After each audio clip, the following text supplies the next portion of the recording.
very special Friday night in the nation, all across America, from Maine to Florida to Oregon, Washington, all places in between. I invited in tonight two of the great guests of all time. The happy Hemptress is here. How are you doing, Bill? How are you happy? I'm very happy, Billy. How you doing tonight? Can't be any better.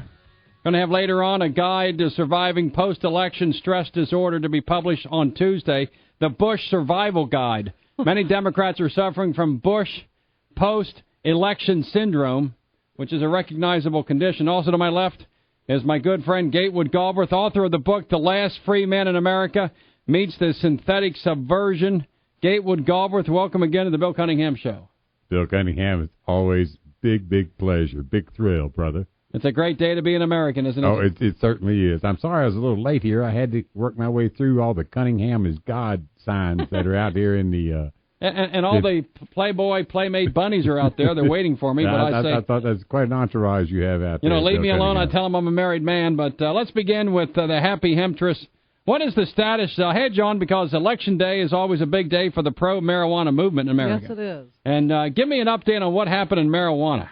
Well, we had some failures and we had some wins. Alaska, unfortunately, fell. It was 43 to 57, I believe. That was for recreational use, actually. What was it again? What was it? For recreational use in Alaska. How bad did it go down? 43 to 57, I believe. So it went down hard. It's not too bad, really. Not too bad. And how about other parts of the state, the country, and the world? How'd they go? Well, there was some stuff that did pass in California for recreational. Made it decrim like it is in some states like Ohio, where it's like just a payout ticket, things like that. There was a few cities that passed like that. Montana, I believe, did pass their medical. Really? Montana's a pretty conservative place, too. Absolutely. And Ann Arbor, which followed Detroit, if you remember, back in August, Detroit had their medical initiative that was passed. Ann Arbor followed suit. They were 75% for the medical initiative in Ann Arbor, but now the chief of police in Ann Arbor and the different politicians there are claiming that Michigan itself has a law that prevents Ann Arbor from enacting that medical marijuana initiative. So there's a state law that keeps the locals from doing anything. Yeah, they supersede the lower, smaller towns and stuff. I'm sure Gatewood could elaborate on that, being the attorney that he is. Can you elaborate on that? How does a state have a law that validates some local municipality? Well, it supersedes. I mean, they can, say from a constitutional standpoint, they're going to pass a statute that would give, state statute precedent over, municipal law. So say Oklahoma City wants to pass a law that contradicts state law in Oklahoma, you can't do that. Well, that's correct. But you can adopt policy. I mean, one of the things I wanted the current mayor of Lexington to do in exchange for my support was to adopt a policy, municipal policy, to stop arrests for marijuana within her jurisdiction. Can she do that? Well, she could simply instruct the chief of police, look, your job depends on following this policy. You tell your officers, as a matter of efficiency, we're no longer going to take time off from police officers off the street and putting them in, booking in marijuana smokers. But what happens if they take an oath when you become a cop? I think you take an oath. I hereby swear to... Give them a ticket. To follow state law, federal law? Give them a ticket. You don't have to arrest them. Just give them a ticket. The mayor of Chicago is going to adopt that policy. Mayor Richard Daley. Yes. He says that it just doesn't make sense to take trained police officers off the street when we're talking about, lack of manpower and that. It's equivalent of, copping a donut stand an hour or two, nowadays, booking a marijuana smoker, for God's sake. Same thing. Lynn Wilson, the happy Hemptress, relative to marijuana, which is you advocating the legalization or decriminalization. In your mind, is there a difference between marijuana on one hand and maybe heroin, or marijuana and far. Crack cocaine, or marijuana and prescriptive drug abuse? By far. You're not in favor of legalizing those drugs? Well, actually, I'm a drug reformer. I think that for, like alcohol, cigarettes, it does kill you. Sugar kills people every day by the thousands. So I think that as an adult, we should be able to choose what we ingest, whether it's... Choose your own poison. Choose our own poison, exactly. But on the issue of whether or not marijuana is as bad or worse or not as bad of these other substances, let's face it, marijuana has never killed anyone in the history of the human race. Let me intercede here for just a second. Go ahead, Gatewood. Go ahead, intercede. Not only has it never killed anybody, all of its use is medically beneficial to whoever is using it. Whether it has medical benefits to the user, whether they intend for it to be recreational or medical. For instance, the marijuana smoker if you smoke marijuana, it expands your lung capacity by 17%. Unlike nicotine? Unlike nicotine, it actually expands your lung capacity by 17%. Because as a non-smoker, completely, of cigarettes or marijuana, I would think taking in large amounts of marijuana smoke in your lungs would, in a sense, be like cigarettes. Well, it does. It would have an irritating effect if you did a large amount of it, but you can always put it through filtration systems like water pipes and other devices to take out the harshness of it. Now, my producer tells me about that, about water. Well, but the fact is that it has no deleterious effect. None. It will create heat, rash on the throat. I mean, it's irritation. Irritation on the throat, sure. But for a lot of people, medically, it doesn't even have to be smoked. It can be sprayed underneath the tongue as a spray. Two issues that are brought up. One is the medical use of marijuana, and the other one is legalization. Are you two in favor of both and both? Yes. For marijuana, yes, but I differ with Lynn on all the other synthetic drugs. I'm a naturalist. I believe that anything that you use medically from the earth, it should be your right. What about cocaine? Well, you can chew the cocoa leaves without having any cocoa problem. And see, I believe legalization would allow that. The Indians who chew the cocoa leaves in half for centuries as a combatant to the high altitude rigors of living up there and working up there, think that the younger Indians who put it through some vast chemical process and come out with a white powder that they snort up their nose, they think they're crazy. Yeah. And then they are. The human body never evolved around white powders or pills or serums that are being pushed upon the people by the... Well, you're a lawyer, in addition, in the state of Kentucky, and also author of the book The Last Free Man in America, which is available now. But as far as chewing coca leaves, if somewhere in America you could find a coca plant, which I guess exists somewhere in the South, doesn't it? Could you legally take the coca leaves in America or import the coca leaves the way they are from Venezuela or Panama and simply chew them? No. You can't chew a leaf. You cannot possess the plant.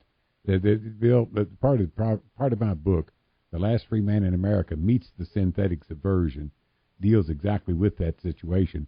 What happened on up until 1937, the farmer produced all the real necessities and commodities that this civilization was founded on: fiber, fuel, medicine, and food. That's what farming is. That's what the civilization grew up around the production of from the land: fiber, fuel, medicine, and food. In 1937, by the institution of the 1937 Marijuana Tax Act, the government took upon itself the right to tell you what seeds you could plant in the ground and which seeds you couldn't plant in the ground. So when you say you're a naturalist, you mean if it comes out of the dirt, if it comes out of Mother's Earth, it should be legal. That's correct. So prescriptive drugs that are used to an abuse, or heroin, I guess, is another substance that indirectly comes out of the ground. But you got to process it. That's I synthesize it. That's exactly right. From the opium. Is that good or bad? Well, look, the human body didn't evolve around these kinds of quintessential, purified, high psychotropic and high physiologically reactive drugs. It just didn't. I mean, we grew up eating the natural plants. Eating dirt. I grew up eating dirt. Everybody used to pound dirt. Ate leaves, ate bark. When I was hungry, I'd go in the woods and just start chewing on a bush somewhere. Didn't bother me none. I grew up kind of Yahoo town myself, Yeah. But that's what you did, You chased possums and killed rabbits and ate them there in the field. The fact is that I trust things that come from the soil a lot better than I do from the pharmaceutical companies. Listen, my life's been saved by pharmaceutical medicine in the past, so I have a high appreciation for their value in many respects. Right, here's what they've done, is they've achieved a control, monopolistic control over our government apparatus, and are now forcing contaminated, unsafe, dangerous, overpriced drugs upon the people through a campaign of deceptive advertising and reliance on getting people addicted to their products so that they have to have it. All right, when we continue, I'm going to ask Lynn Wilson, a.k.a. the Happy Hemptress, about the differentials between medical uses of marijuana and personal uses of marijuana, which I think many Americans say if medically you want to use it and it helps solve wretched vomiting, it's a good idea. Many Americans say no. So let's continue with more. My guest for the first hour or two this evening is the Honorable Gatewood Galbraith, author of the book The Last Free Man in America, meets the synthetic subversion, the autobiography of Gatewood Galbraith. Also, Lynn Wilson, the Happy Hemptress, giving us a report on all the legalizations of marijuana Tuesday in America and its proper uses. Agree or disagree? 1-888-801-0000.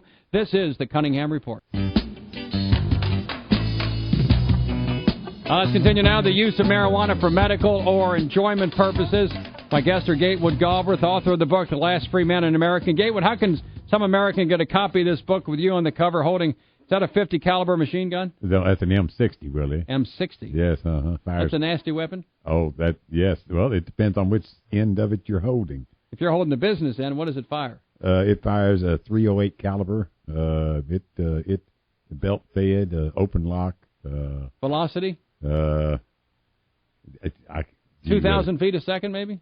Yeah, I don't know the answer to that question. But all I know is that when you take it down to the machine gun chute at Knob Creek in Bullitt County in Shepherdsville, Kentucky, that it creates quite a stir. I bet it does. Yeah. All right, you ever been to that, by the way? I bet it's fun. I've been there. It's a machine gun range down there in Bullitt County, appropriately named. I've shot Thompson submachine guns with the FBI. Uh-huh.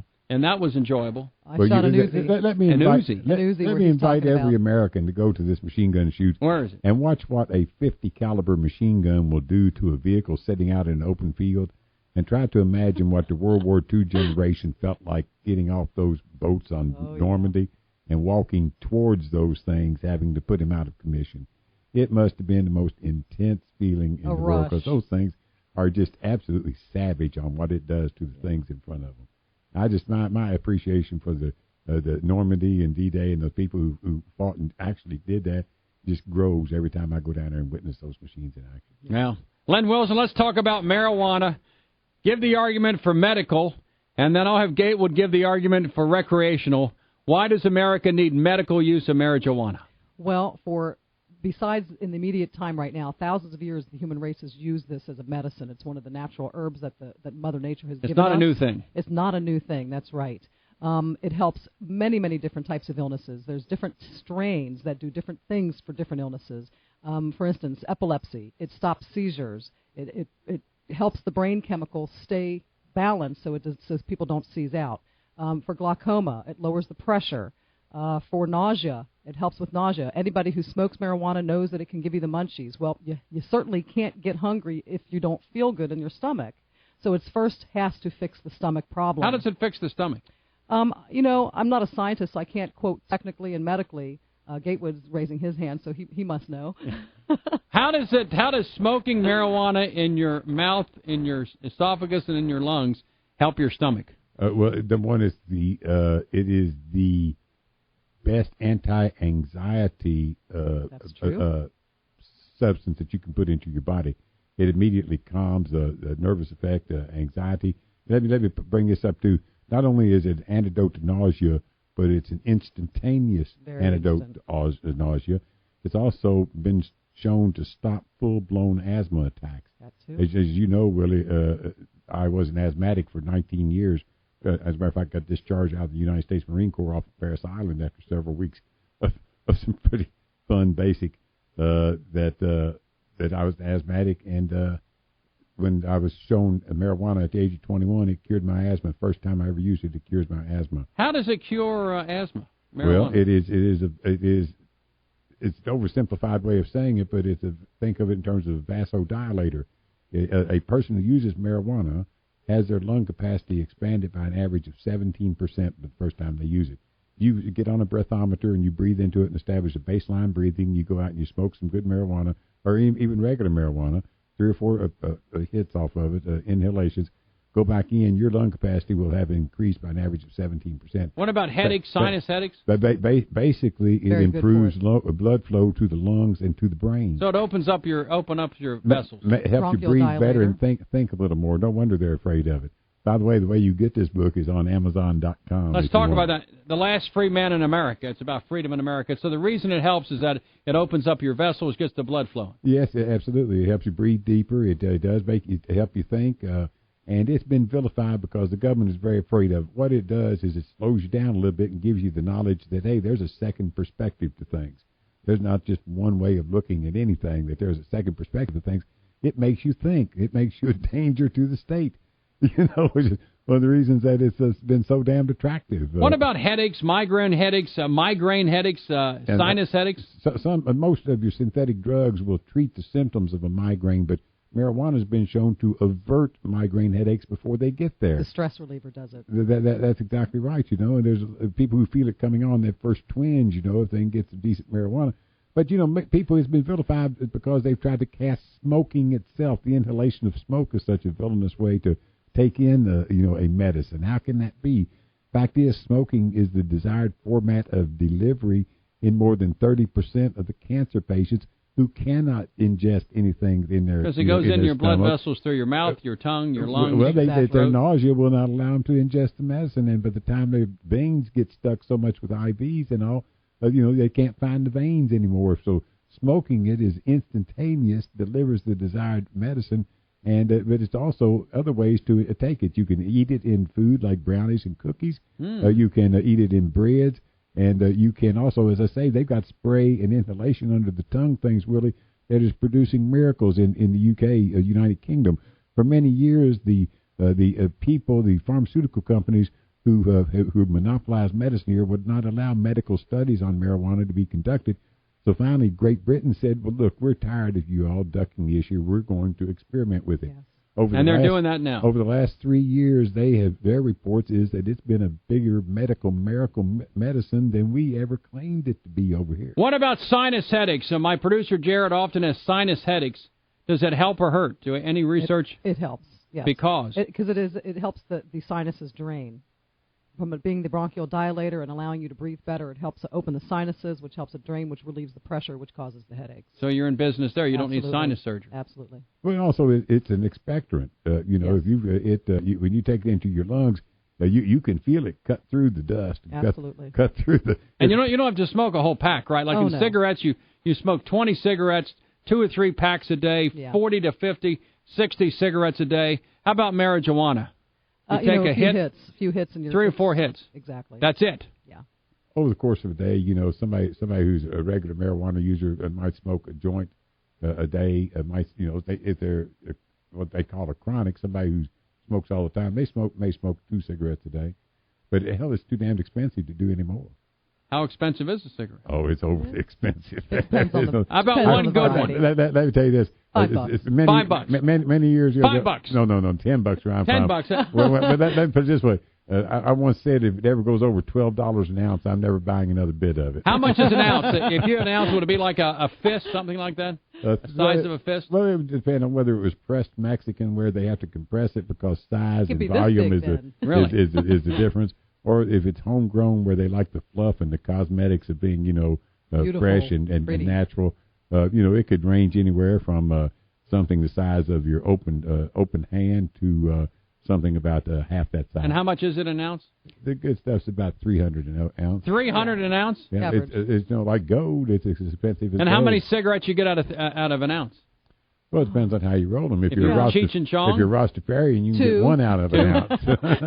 but normal people. Normal people. If you're where it's expensive, if you're the average working man and woman out there, and you're trying to get by, and you're earning what you can, and you want like smoke pot because you don't want to drink anymore, like a lot of people have given up alcohol because they rather smoke marijuana for their relaxation and social lubrication. They're gonna be wanting to spend $200 to $300 an ounce. Good stuff. They buy it probably a quarter of an ounce at a time, so they may spend $50 to $75 for a quarter of an ounce. Out of that, if you rode what would be known as a fat joint, you'd probably get 1 joint out of every gram of that. So that a quarter ounce is 7 grams. So you probably get 7 grams. So it's only $5 or $10. Well, it's $10, about $10 a joint. All right, let's continue. My guest first couple hours this evening is the last free man in America standing, Gatewood, Galbraith, and the happy Hemptress. Our telephone number is 1-888-801-0000. A lawyer and an expert on pot. Let's continue with more. Billy Cunningham on the Cunningham Report.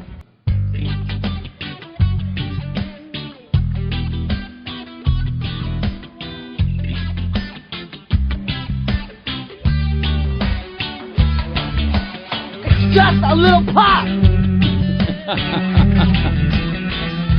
Just a little pot, and Gatewood Galbraith is my guest along with Lynn Wilson. Gatewood is a criminal defense attorney for some 25 or 30 years. You've seen it all, you've done it all. How many problems are caused in the legal system by police officers, probation officers, parole officers, guards, everyone else, the cost in America toward arresting people in possession of pot? Well, I've made a study of marijuana's impact on society to begin with. And having been a criminal defense attorney, I've been in the courtrooms almost every day for the last 25 years. And over that time, I've seen thousands of people being sentenced for crimes against society. And I've seen them many times being asked to explain their behavior. The judge looks at them before he sentences them and says, do you have anything to say for yourself? And if they can blame their criminal behavior or aberrant behavior on a substance, they will. Yeah, the drug. The drug made me do this, Your Honor. I'm a nice guy. No. Never pot. No. Beer. Thousands of times. Alcohol. Thousands of times, Your Honor. I've heard him say, Your Honor, the reason I embezzled this money or I robbed this guy is because I got a cocaine problem. Or a gambling problem. Or, Your Honor, the reason I beat my wife or wrecked my car is because I got an alcohol problem. Please don't put me in jail. It's these substances that made me do that. But I have never, ever, I've heard that thousands of times, but I've never, ever heard one person stand up in front of that judge and say, Your Honor, I was smoking marijuana and didn't know what I was doing. No. It just doesn't happen. So that's where the real survey. How many times have you heard impact. have you used alcohol, beer being used? Thousands. It's the excuse. I'm an alcoholic. Absolutely thousands of times. Well, I used to be a near alcoholic. I mean, I was well on my way to becoming an alcoholic before I discovered the medical benefits of marijuana and what it does for you as far as calming you down and help you think things through. I used to be a badass. I'm sorry to say. That's what my book tells you. Your picture looks bad. When you were 25 or so, when I was, you look like a badass.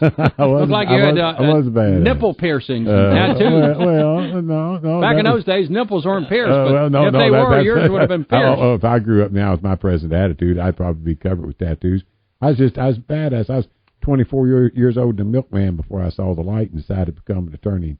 Tried to become governor of Kentucky, which I ran for 3 times. A 24-year-old milkman? That's right. You delivered milk. That's exactly right. Young people don't understand that. The milkman just show up at your house in the morning. Young people don't understand a lot of things. That's why the purpose of this book, the mantra of this book right here, as it says on the back, is every generation must re-win its own freedoms.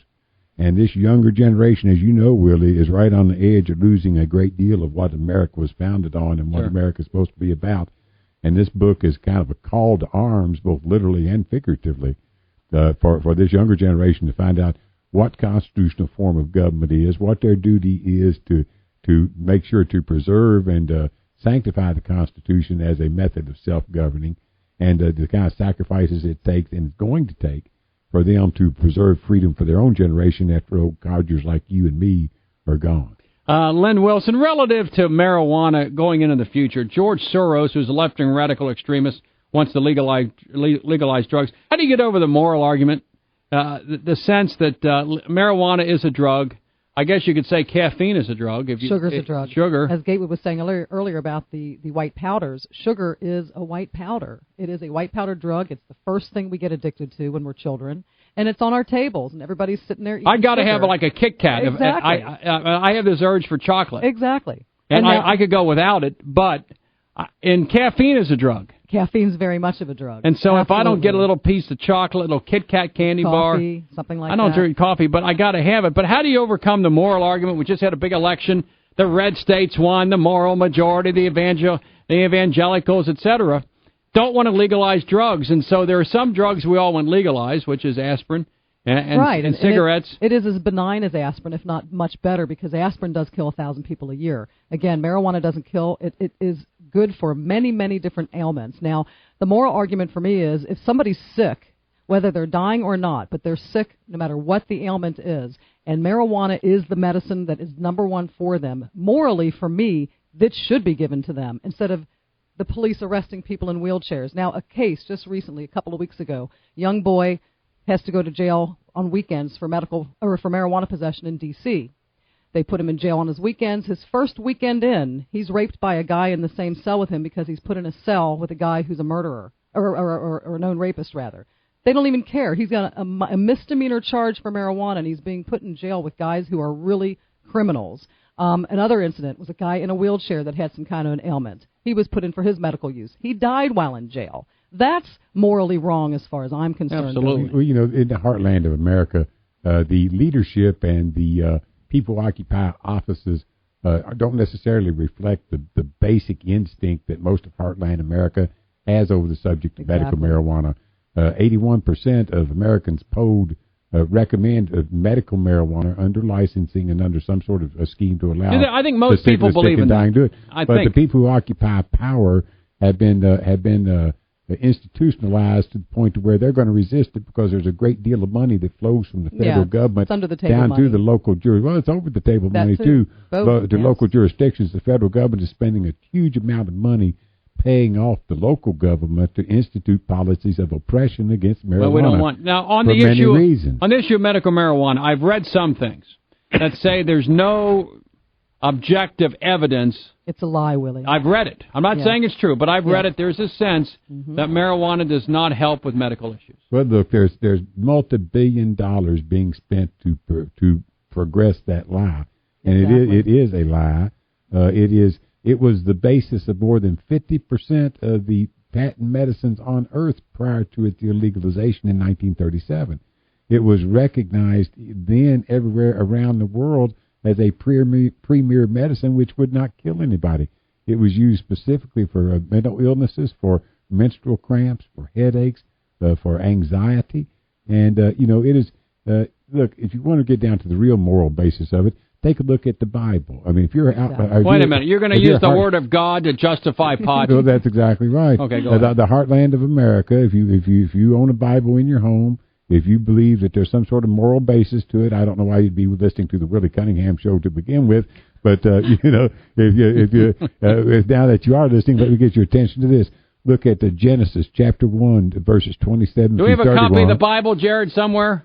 Or you can take a look at Ezekiel chapter 47, verse 12. What does it say? It says, let's talk about Genesis first, the beginning of it all first. Yes, Genesis, it says that I give you the animals and seed-bearing herbs for your use. I mean, he's given us the natural cycle. That's exactly right. What comes up out of the ground, which is why I'm a naturalist, which is why I trust the things that come out of the ground more than I trust the synthetic medicines. In Ezekiel 47:12, they're talking about the river of life. And he points out, he says, look, along the banks of this river, I give you the leaves and the trees from which you are to take your medicine. I mean, whatever I'll God give you has the given leaves us, and the trees from which you will take your medicine. That's right. Exactly. And, so if you look at it, and I was raised Catholic. I believe in God. I believe in afterlife. I believe in the natural creation. You think Jesus of Nazareth smoked pot? Yes. I believe that probably used it as a medicine. That could be blasphemy right there. That could be blasphemy. I don't think so. I think anything that is the handiwork of his Father is something that is to be celebrated and not oppressed by corporate entities who will vilify a green natural plant, the handiwork of God, and actually turn people's attitude. God made pot. Well, if you believe in creationism, God made corn. That's right. And mankind discovered all the uses over the centuries. Has discovered all the uses which are generally safe. Look, we experimented with a lot of plants as we were growing up as a civilization, and we learned which plants were going to hurt you and which plants were not. And even the animals universally, the cannabis plant, when cultivated in the direction of medicine, has been universally celebrated and used as one of God's most beneficial. All right, hold on. We got to continue. My guests this evening are the Honorable Gatewood Galbraith, former candidate for governor in the state of Kentucky, where I was born, author of the book The Last Free Man in America on Amazon, meets the synthetic subversion. Also is Lynn Wilson, the happy Hemptress, who is an advocate for the legalization of even recreational uses of marijuana. Just for fun, because it feels good. Hey, if it feels good, do it, right? As long as sometimes. as long as it doesn't hurt Somebody else. Right. Let's continue with more. 1-888-801-0000. Do you buy in what my guests are saying? Should we have the legalization of all forms of marijuana and all of its disgusting, virulent forms for enjoyment purposes? All that everybody want to do, Willie, is become an attorney and choke the hell out of all the Nazis I come across in this lifetime. That's hard enough, isn't it? Let's continue 44 minutes after the hour. Billy Cunningham with the Cunningham Report.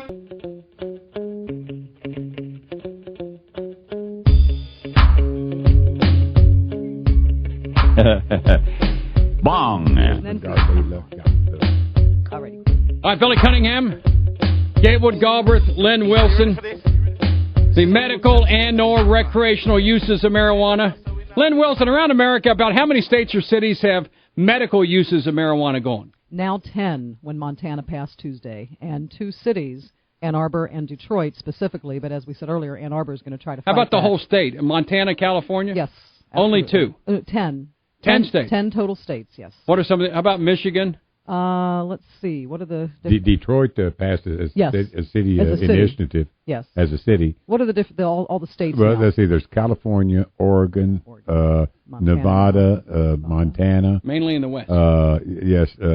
New Mexico. How about in the South? No. Well, I declared marijuana legal in Kentucky, Willie. You did? Marijuana is legal in Kentucky. Why is that? Well, it's because of the Kentucky Supreme Court said it was. Say that again. Well, here's the deal, okay? I mean, I'm an attorney. Make the argument. 23. Okay, I ran for Attorney General last year in the state of Kentucky. I was an independent candidate. For those listening, I am the most successful independent candidate for a major office in America for the last 50 or 60 years.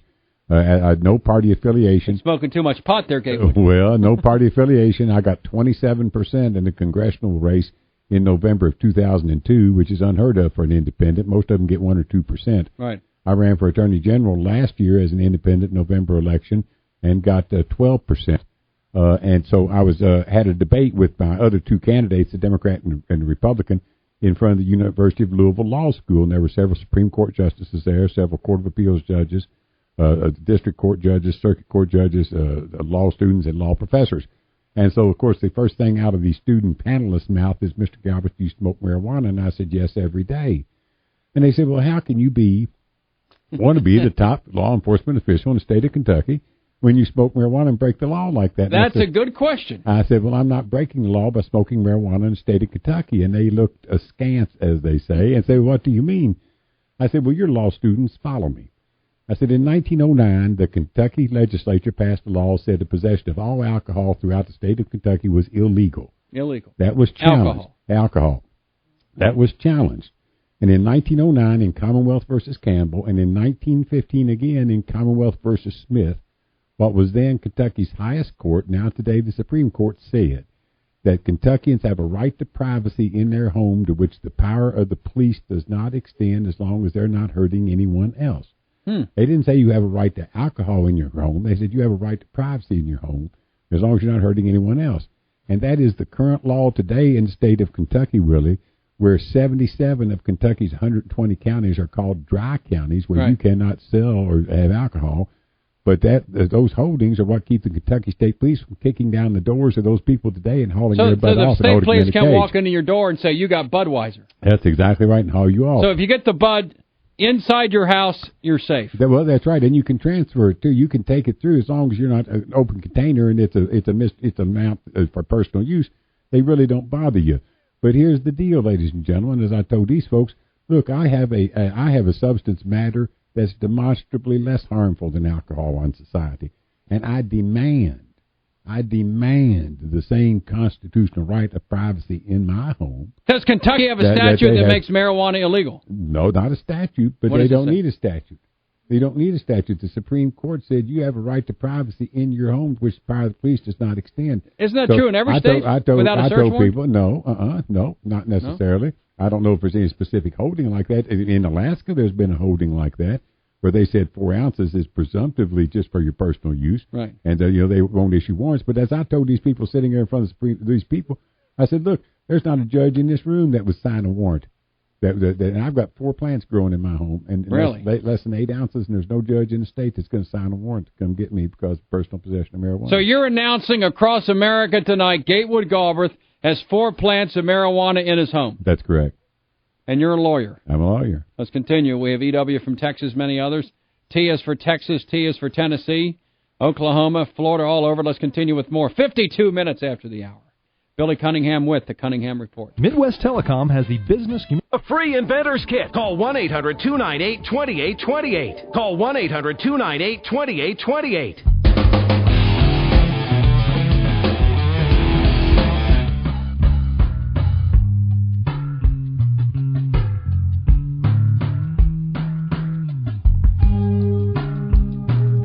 Billy Cunningham, 55 minutes after the hour. Let's go to EW in Texas. EW, T is for Texas, T is for Tennessee. What's going on? I haven't had a cold in years. You haven't had a cold in years? Yeah. Why? Well, because I think that it helped me a lot, during the cold seasons. I look around and see up in the football stadium, baseball stadium, cats be taking off their shirts in 0 degrees weather? Yes. That's another question I'd like to ask you. Now, before you ask that next question, do you attribute it to the fact you use marijuana? Well, I haven't had a cold in years, you know. Haven't had a cold in years? Yeah, I haven't had a cold in years. Haven't had a cold in years. It helps medically, is what I'm saying. Go ahead, E. If you legalize it, you know, do that mean that the people who got, well, you had to use the word busted, but over the years with that, do that mean that they will be let go? Well, yeah, oh, absolutely. Absolutely. I mean, nobody should be in jail over association with a green natural plant like this, brother. Oh, yeah, I think That's it would right. go retroactive. I agree with that. you. You know, and look, when we do quit prosecuting people for it, I don't want the corporations to move in and get involved in them on a profit motivated basis. I don't want there to be advertisements about it. Taxes. I don't want there to be Saturday night clearance sales. Well, we want it taxed. I don't- Then it's not legal. I mean, Yeah, we want it taxed if there's any commerce in it whatsoever. But we want the people who are dealing it now on the street level to be able to deal it after it goes legal. We don't want to turn it over to some. I see documentary films sometime they be showing, and people that are behind the bars, man, they in there for 50 years for such a small amount. Exactly. You know? It is absolutely a trade in human beings. It's old-fashioned slavery. And that's morally wrong. You know, there's lots of people who make a lot of money by putting a certain number of people behind bars. Private prisons, they're operated on a profit basis. Motivation So immoral. is one of the greatest dangers to the freedoms, you know, that have been ours here in America due to the Constitution and the Bill of Rights. Do you think the reason why they crack down on it so hard is because it's tax-free? The reason they crack down on it so hard is because it represents a threat to the monopoly in pharmaceuticals that the drug companies have in America today as a medicine. If marijuana was freely available as a medicine and accessible by the sick and dying people in America today, it would displace billions and billions and billions and billions of dollars that are currently being gouged out of the American public by the pharmaceutical companies. Right. They don't want you growing your own medicine in your own flower box. And you grow your own medicine at home right now, Gatewood. That's exactly right. I have that and less than 8 ounces of marijuana in my home right Well, now. don't they have a big field somewhere on the other side of California that the government owns? No, sure, but they do have big fields that Mississippi. individuals own over there. They do in Mississippi, but out in California, there are farms that are growing it for the sick and dying folks that they have access to. Sounds like marijuana's popular in Texas. I can't believe that. I thought Oklahoma and Texas were clear of marijuana. Let's continue with more. My guests for one more big hour is Gatewood, Galbraith, and Lynn Wilson, the Happy Hemptress, all over America tonight. Let's continue with more. Billy Cunningham, this is the Cunningham Report. Coast to coast from Burbank Creations, this is the Cunningham Report.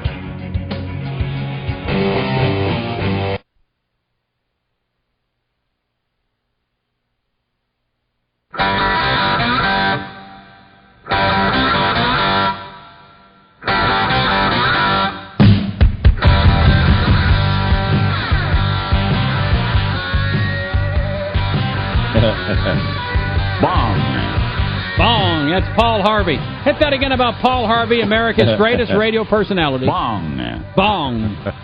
Bong. My guest next hour is Gatewood Galbraith of Kentucky, a lawyer, author of The Last Free Man in America with Lynn Wilson, the Happy Hemptress, the legalization of marijuana for medical and or recreational purposes. And the harder argument to make, Lynn Wilson, might be marijuana for recreational purposes. You can make it for medical. A lot of people get that. I can make it for recreational as well. Go ahead. Tell the American people why recreationally marijuana should be legal for those over the age of 18. Well, first of all, I don't think that we should prohibit alcohol, no matter how many people it kills, because I believe as adults we should be able to choose how we alter our consciousness. And in effect, that is what marijuana does. It also alters our consciousness, but not to the severity that alcohol can. It won't cause you to wreck your car. It won't cause you to beat your wife up. And it won't kill you in 30 years as alcohol does. There's no such thing as beer muscles. In other words, guys in bars, they're not going to suddenly say, man, I'm 10 feet tall and I'm tough. Instead, they're going to go, man, let's smoke another joint and pass it. That's probably what What about, you're like a woman. I'm kind of like a woman. Yeah. What does marijuana do with a woman's sexual libido? I think for men and women, it increases it. Absolutely. It gets the blood flowing. It is a wonderful aphrodisiac, absolutely. Especially for women. I think for both, but it definitely helps women. Yes. Why? It helps you relax more. I think for women, some of the problems that women have in sex is learning how to relax so they can feel what their body feels like. And marijuana is the number one medicine or herb for that because it is considered a medicine. Gatewood, is that true? As far as I can tell, I've been researching it just as hot and heavy as I could for all this time. I must say, the best opening line ever devised was, "You want to go out to the car and smoke one with me?"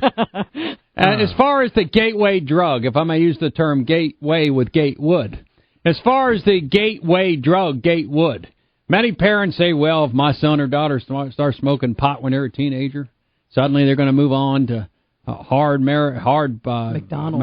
They might go on to Hot Fudge Sundays. After that, it could be heroin and cocaine, and they'll be freebasing before too much longer. Well, you know, that seems like it might have some credence, but it doesn't. Every major study ever conducted with any kind of objectivity has concluded legitimacy that marijuana is not the gateway drug. There is a gateway drug in society, and that gateway drug is tobacco. Or sugar. Sugar. Well, look. I need sugar every day. I need it. I got to have it. All we're talking about is altering your consciousness. I mean, that's what drugs do. That's all it does. Drugs alter your consciousness, but so does food. I mean, the difference in between the way you feel if you had eaten a vegetarian pizza 2 hours ago or a spicy pepperoni pizza 2 hours ago, your body is going to feel different depending on which one of those that you ate. So that's an alteration of consciousness. Yes. Getting up out of this chair and go looking out the window is an alteration of consciousness. That's what thinking is an alteration. How about Starbucks? I know a lot of women that got to go to Starbucks. Thinking is an alteration of consciousness. They do. They got to get their. I know a woman that every day she needs a grand latte mocha. I got two of them. That's what I need. This is what I need. Another $6 a day drug habit. Exactly. I mean, 2 lattes a day. Well, that's what it is. A lot of women are addicted to Starbucks. And I can attest, coffee I had to give up. I have a cup here. I took about 3 sips, and that's about all I can tolerate because it burns my stomach. Marijuana helps that. It doesn't get into your stomach, it goes into your bloodstream. And it helps calm the stuff that's going on and the acids in the stomach. So, in other words, you're saying if you go to burn. Starbucks, smoke pot. Because I can't even do Starbucks. I'm lactose intolerant, and the caffeine bothers me, so I'm kind of screwed. Can't you do a caffeine-free lactose latte or something? It would have to be soy milk. I couldn't do the lactose. Too much. Yeah, unless I took enzymes to fix it. So, yeah, the marijuana treats me better than even a I bet there's Starbucks. thousands of Americans listening to our dulcet tones right now who began with marijuana and then ended up freebasing cocaine under their fingernails. I bet you most of them started with alcohol. I bet you most of them started with cigarettes. Yeah, that too. Because that is the first drug that is accessible to kids in households where they have taboo things. Like, don't want you smoking cigarettes, don't want you doing drugs.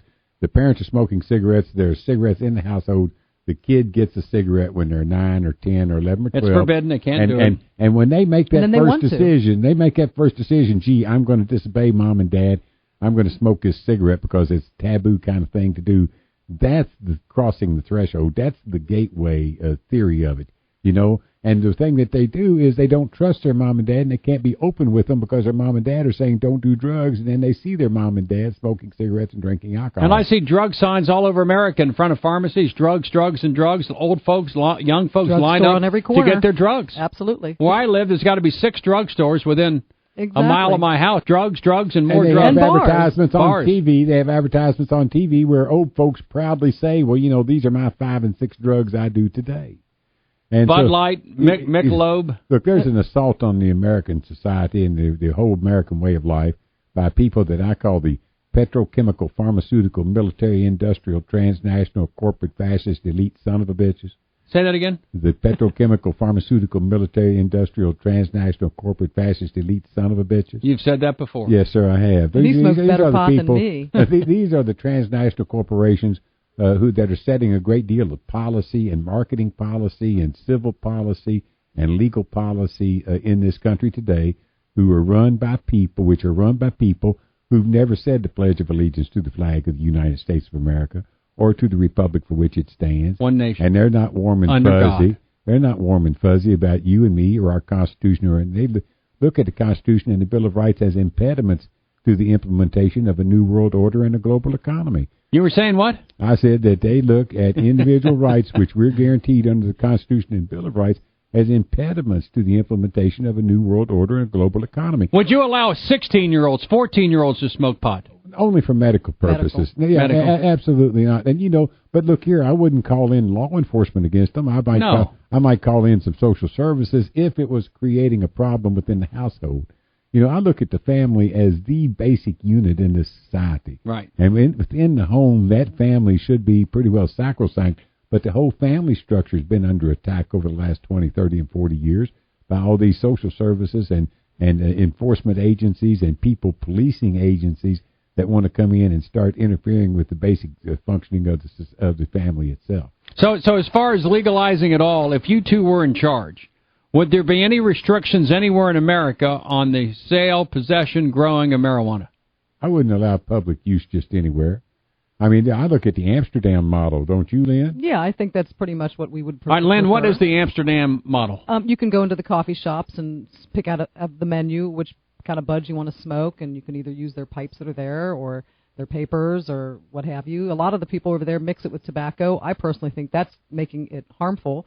I would not want to do that. Most Americans over there don't, but the Europeans like to mix it with tobacco. Why isn't marijuana and tobacco the same thing? Because of smoke getting in your lungs, carcinogens, tar, nicotine. Different properties in the smoke, different substances. Tobacco is radioactive and marijuana isn't. Yeah. Because tobacco is also a plant that comes out of the ground? Well, yes, but look at all the immense chemical synthesization that goes on with that plant and what they pour into the ground around it. And then they put 200 more chemicals on it. So the average cigarette, if you take a filter cigarette, the average weight of that is less than 10% tobacco. The rest of it is over 90% of the weight of that cigarette is synthetic drugs that have been added to it, between 600 and 4,000 different additives to that cigarette. Why do they do that? Well, to flavor it, to patent it, and to get you addicted to it, and to make sure that it burns evenly, and that it for all the cosmetic effect and the papers effect. Well, why don't we do this? Let's put out the word to the American people. Take some calls, and the issues are these: do you support 1, marijuana medically? 2, do you support marijuana unrestrictedly with reasonable restrictions? Now, you can't walk around with it. Maybe it's like an open flask. You can't walk around normally with an open can of Budweiser that in most states and cities have open flask laws. You can't do that. That's correct. Although in Amsterdam, they won't hassle you on the street corner if you smoke it. I don't know about that, but it's like smoking cigarettes in public. I guess if you do one or do the other. And if you're going to make things illegal, the first thing you would make illegal would be cigarettes. Kills 350,000 Americans a year. Exactly. Next is alcohol. You don't want to do that, because then you're going to look. Smoking cigarettes as an individual choice is the last bastion of individualized voluntary form of suicide in this country. Let them kill themselves. Yeah, we don't want a lot of Ronald Reagans running around where it's going to take 6 or 7 of us to keep them up because their brain's gone but their body's sound. Right. I was asked how we were going to pay for taking care of all the 80 and 90-year-old baby boomers as they come around. Smoke cigarettes. Smoke cigarettes. Hey, that's right. Let them take themselves out. I've seen studies that indicate that if you smoke cigarettes, you live about 7 or 8 years less than someone who's healthy. And unlike a healthy person who's going to catch cancer and get cured, catch cancer, get cured, have heart disease, get cured because they're healthy, the cigarette smoker will die more quickly, which is more social utilization. Take themselves out at 62 or 65 or something like that. Better deal. So absolutely. Encourage people to smoke Winston. Well, you spend... Hand it out in the schools. Give it to them. More than half of the money spent on you medically is going to be spent in the last 2 weeks of your life. Yeah, it's terrible. Especially in these high critical hospitals. Now, look, that's what medical marijuana will do for these people, though, Willie, is that it will cut the cost of health care, I estimate, in the state of Kentucky, about $500 million a year. Well, let's continue. My guest, Dave from Michigan, will be next. Our telephone number, 1-888. That's 1-888-801-0000. Do you smoke pot? Does it give you medical benefits? Do you believe it or not believe it? And should it be used for medical and or recrational purposes? Yep. My guest is Gatewood Galbraith, author of the book, The Last Free Man in America, available on Amazon. Amazon and at Gatewood.com. Gatewood.com. And Lynn Wilson, known throughout America as the Happy Hemptress. And is she really? She's very happy. 17 minutes after the hour, the bat signal is now out. Billy Cunningham on the Cunningham Report.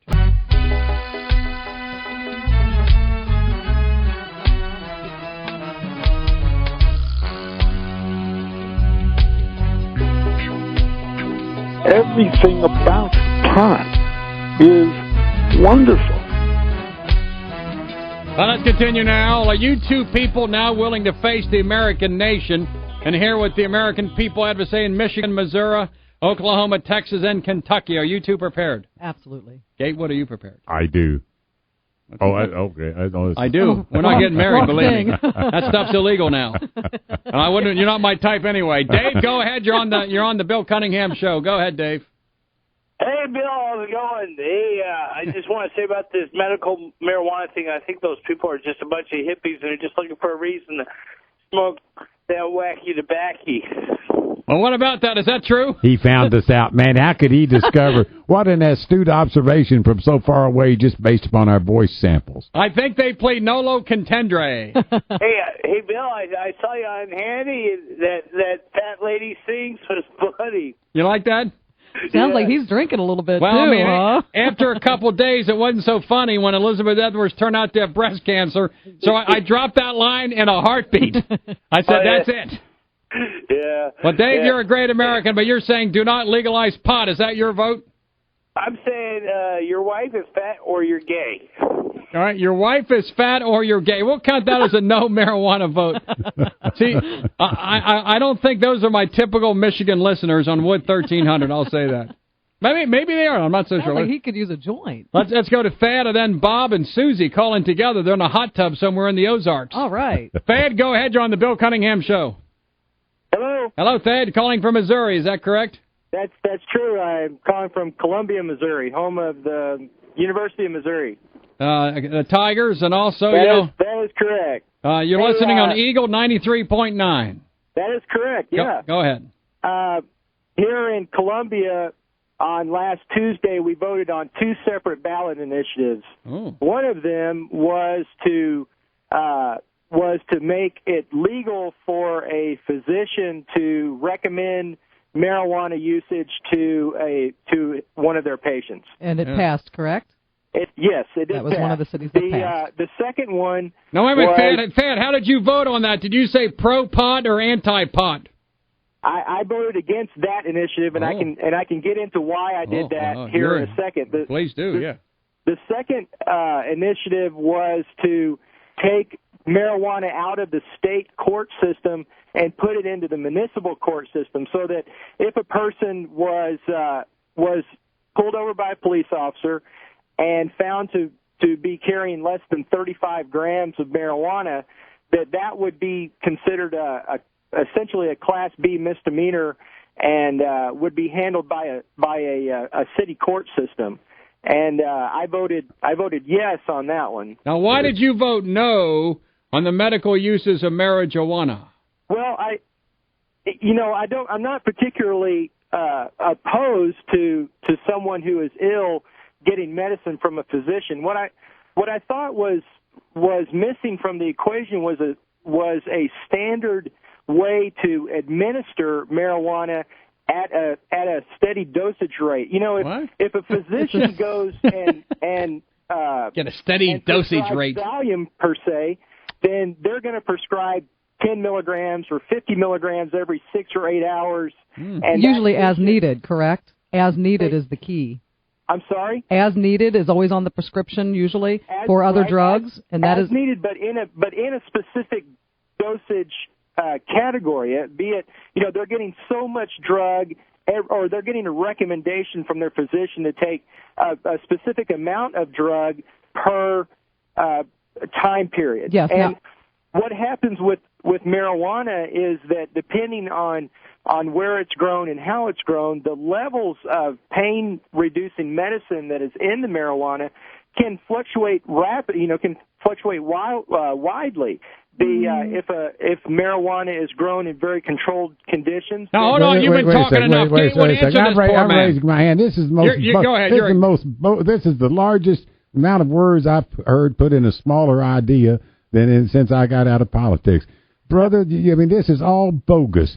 Number one, you cannot OD on marijuana. Number two... No, I'm not saying about OD. Hold on, brother, listen up. In fact, you're out of here. To hell with you. Go ahead. It is impossible to quantify green natural plants because they're all individual creatures and characters, right. But you can standardize some potency of it. You can how the hell can you overdose, or how can you say, can't. I'm voting against it for the wrong dosage? Yeah. But, this is what the pharmaceutical medicines and the scientific corporations have done to keep marijuana out, is that you can't standardize the dosage. But you can. Who the hell cares? The fact is that it doesn't make any difference what the dosage is. It doesn't make any difference. Right. Doesn't the person doing it kind of know? Yeah, it's self-medication. Self-medication, Yeah. self-administered. But I will say this, and please let me congratulate the people of Columbia, yes. Missouri, who had the good sense to pass those initiatives that would take it out of the hands of law enforcement and put it in the hands of the people themselves. The patients. I mean, if people can't decide what green natural plants they want to communicate You might overdose. Well,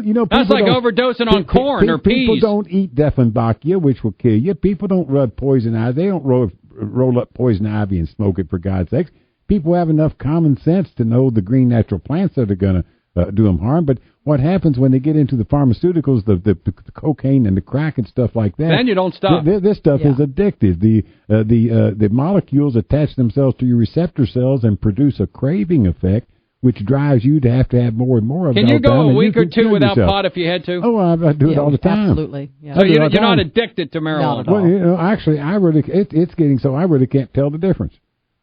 Between the smoking marijuana and not smoking marijuana. Besides, so why do you smoke it then? Well, because I like the smoking effect and the smell and the whole damn thing to it. I'm just an addictive type personality that's satisfying that natural inclination with the most benign substance I've discovered in this birth-death cycle. I mean, it satisfies my need. I haven't had a drink in 30 years. I mean, it interferes with my buzz. Well, back to what Thad was saying, the aspirin bottle says take 2 aspirins, but most people know. How many people know? Yeah, most people know that sometimes it takes more than 2, or some. I usually take 1 because I know that I don't need to. Let's make aspirin illegal because you may take the whole bottle? Right. Now, and here's the issue. If somebody is told, smoke a few hits or a joint as needed, then the individual is going to know whether those 2 hits or 5 hits is going to help them feel better. But you're not going to smoke the whole cigarette, are you? And even if you do, it isn't going to hurt you. That's really the bottom line. Are you going to smoke the whole cigarette? No, probably not, because you can't afford to. Not only can you can't afford it, you don't need that much by yourself. That's why it's always a group of people sharing a joint, because it's more fun that way if it is recreationally used, and as well, most people don't need the whole joint. We can't turn an entire body relationship over to medical science. I mean, people got to exercise some common sense. Never before so many words been used to express such a puny idea. I think Adlai Stevenson said that. I think I borrowed that from Adlai Stevenson. Well, that's good. Everyone steals everything from everybody. Let's continue. Next up is Bob and Susie in a hot tub in the Ozarks. And then Bob in Texas and Bob in Oklahoma. Telephone number is 1-888. I said 1-888-801-0000. My guests are Gatewood Galbraith, author of the best-selling book, The Last Free Man in America, on Amazon. Amazon.com and Gatewood.com. And Lynn Wilson, the Happy Hemptress. And they can contact my organization through hemprock.com. Hemprock.com. Let's continue with more. 1-888-801-0000. Do you buy into their argument or do you reject it? Let's continue with more. Billy Cunningham with the Cunningham Report.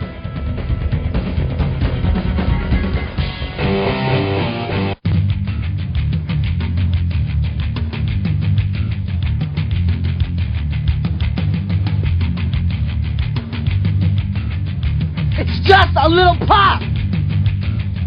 Billy Cunningham, the voice of the common man, also known as the conscience of America. Before you read a slight paragraph from your book, we got Bob and Susie in a hot tub in the Ozarks of Missouri. All they need now is a joint. Then I don't think that's an issue with them. We got Jason, Bob, Ron, and then Bob. Bob and Susie, give me a full report. Oh, hello? Hello. Hello, Susie. Go ahead. You're on the Bill Cunningham Show. Hi. How you doing? Juan, we're doing great. What are you doing? Well, we're just sitting here having a little Jim Beam and Fresca, and just wanted to Jim Beam and call Fresca. and tell you that absolutely we think marijuana should be allowed. You ought to be 21. And right on all the good Republicans in the United States of America. Well, there's an argument that says among we Republican conservatives and also Bible-believing thumpers, as Gatewood pointed out earlier, that there's 2 or 3 Bible passages that support the use of marijuana. And secondly, it's about freedom being able to do whatever the hell you want to do with your own body as long as you don't hurt somebody else. Absolutely. By keeping the government out of your life. Oh, right on. That's why Bush is where he's at today. You think Bush... I think Bush enjoyed it a little bit when he was younger, too. Well, hey, he's just a good guy. He's a good man. You know, I'm not a Kerry Ferry. I'm a Bush man. I love Bush. Listen, right on and hallelujah for the good old Midwest, because all those truly conservative, silent people are still the majority in the United States of America. Now, Susie, there in Missouri, did you vote on any of those issues relative to marijuana on Tuesday? You know, we were not privy to that because we're in a different county. You weren't in Columbia. Exactly. But we're close, within 25 miles of that, actually. So you may be driving in there yourself, you little toad on Well, Columbia's my hometown. Generally speaking, I would think Columbia is a very liberal, democratic area. Well, it's also a university town. Yes, it is. Yes. But I would tell you that I think that's what made the difference with the marijuanas, the student population there. Mm-hmm. I am truly not advocating under the age of 21. No. Maybe 18, but... Yeah, I would think it should be 18. I think 18 ought to be the magical age to do everything. Right. If you can die for your country or other countries, you ought to then be you should be able to smoke Light. a joint or have a beer. Have a beer. Yeah. I don't know why it's 21, except the feds tell you that you have... But I think 18 ought to be the age to do whatever it is. You're an adult at 18, that's it. And, you know, that was the attitude we had raising our 4 kids, and they were brought up, you know, during the 80s. And we told the kids, we said, you know what? Allow your brain the opportunity to develop. Then you can drug all you want to, but give your brain the opportunity to be mature. And can I ask... the decisions beyond that is in your pocket, not mom and dad's. May I ask you a question, Sue? Uh-huh. Did you give your children sugar? Yes. Yeah. Did they drink Coke and Pepsi? Well, you know what? Yeah. We were pretty conservative parents. I don't really think the kids probably drank a lot of pop. And lots of sugar. And a lot of parents give the little babies like apple juice and a lot of sugar. Well, you know, I don't think it's really quite frankly, and I don't think it's fair to ask that lady that question. No, I was just curious because I sure I gave my 3 yet. I think that this lady represents what I believe is some Midwestern values. Oh, absolutely, it's average. And was very truthful as much as she could be with her children. Sounds like a fine mother. It sounds like somebody well, who... Let's talk about the grandkids, hon. I've got 6 grandkids. Wait, but you're a grandmother talking about pot? Well, is she still hanging out in a hot tub? Hot tub with Bob and the Ozarks. We have to truly be in the real world. But I would tell you what, we're pretty conservative grandparents. Sure. Actually, none of our grandkids, I would tell you, none of them probably had sugar before the age of 1. We're all more intelligent today than we were 20 years ago. But, you know, we're not seeking perfection here. Right. I mean, perfection's not where we're headed. I'm always amazed at those on my side of the fence, and I'm like a lawyer, I'm very normal, that a lot of my friends, I belong to a country club, drinking martinis, having some wine, sit there at dinner and have a bottle of wine, no big deal. But if someone says, you know, your kid had a hit on a marijuana, oh, geez, stop it right there, lock him up, throw away the key. And I'm thinking, you just had a Mouton Rothschild 78. Right. You order Giblet, all kind of martinis, no big deal. Then you drive halfway drunk, and that's okay. Exactly. But let some kid take a puss, and then you go, and then have a hell of a headache tomorrow. No question. And I'm thinking, be consistent. Well, that's really be honest. Honest. Yeah. My children knew I smoked marijuana. It was on the kitchen table the day they came home from the hospital after they were born. I never hid it from them. When they asked me not to do it in front of their friends and stuff like that, I said no. Your daughter said, Daddy, don't do marijuana in front of our friends. Yeah, I said, you know, Dad, I don't want you smoking marijuana. I got friends coming over. I said, well, you know, sure. Now, I'll take that. But, you know, we have a different, Bob and I have a different attitude about that. He's more open. Yes. And I am totally the opposite with that. With my children, I said, you know what, hon? I'm still a mom. Right. And but I said, that's the you know, well, you're now being heard all around America admitting, Grandma, that you're a pot smoker. And maybe that's... Keep it quiet. Don't tell anybody. Don't tell anybody. But you're still a mother. That's right. You're a mother first. That's right. But let me tell you what that fostered. That fostered a total trust in my children. They know that I've never gone out behind the barn and hidden anything from them. And so they feel like they can ask me any question in the world, and I'm going to be totally honest with them, which I am, you know. That's very honest. It's so hard, though, to feel that to get on the same level with your children. Of course it is, you know, and of course it is. But I'm a little crazy, dear. I hope you buy my book. I think you'd like me, The and I know Last I'd Free like Man you. in America. The Last Free Man in America, Amazon.com or Gatewood.com. Can I read him a paragraph or two? Read a paragraph, Gatewood. Okay, Go ahead. please, Read it to please, Susie. Please. Read it. Go ahead. This is a speech that I gave in one of my gubernatorial campaigns. I've run for governor 3 times in the state of Kentucky. And I'm talking about if we abandon our principles of individual freedom and dignity, then our liberty and right to self-determination will abandon us. Our standard of living will fall, and our jobs will evaporate as our children and grandchildren are thrown open to competition in the workplace with 4 billion other people on the planet, many of whom will work all day for a bowl of rice and a mat to sleep on. This is not my vision for Kentucky and its citizens. My vision is rooted in the traditions of our founding fathers. As to the size of government, Thomas Jefferson said the least government is the best government. As to the role of government, Abraham Lincoln said prohibition strikes at the very heart of the principles on which this country was founded. And as far as having to pee in a cup to hold a job, I look to the words of General George Patton, screw you Nazis.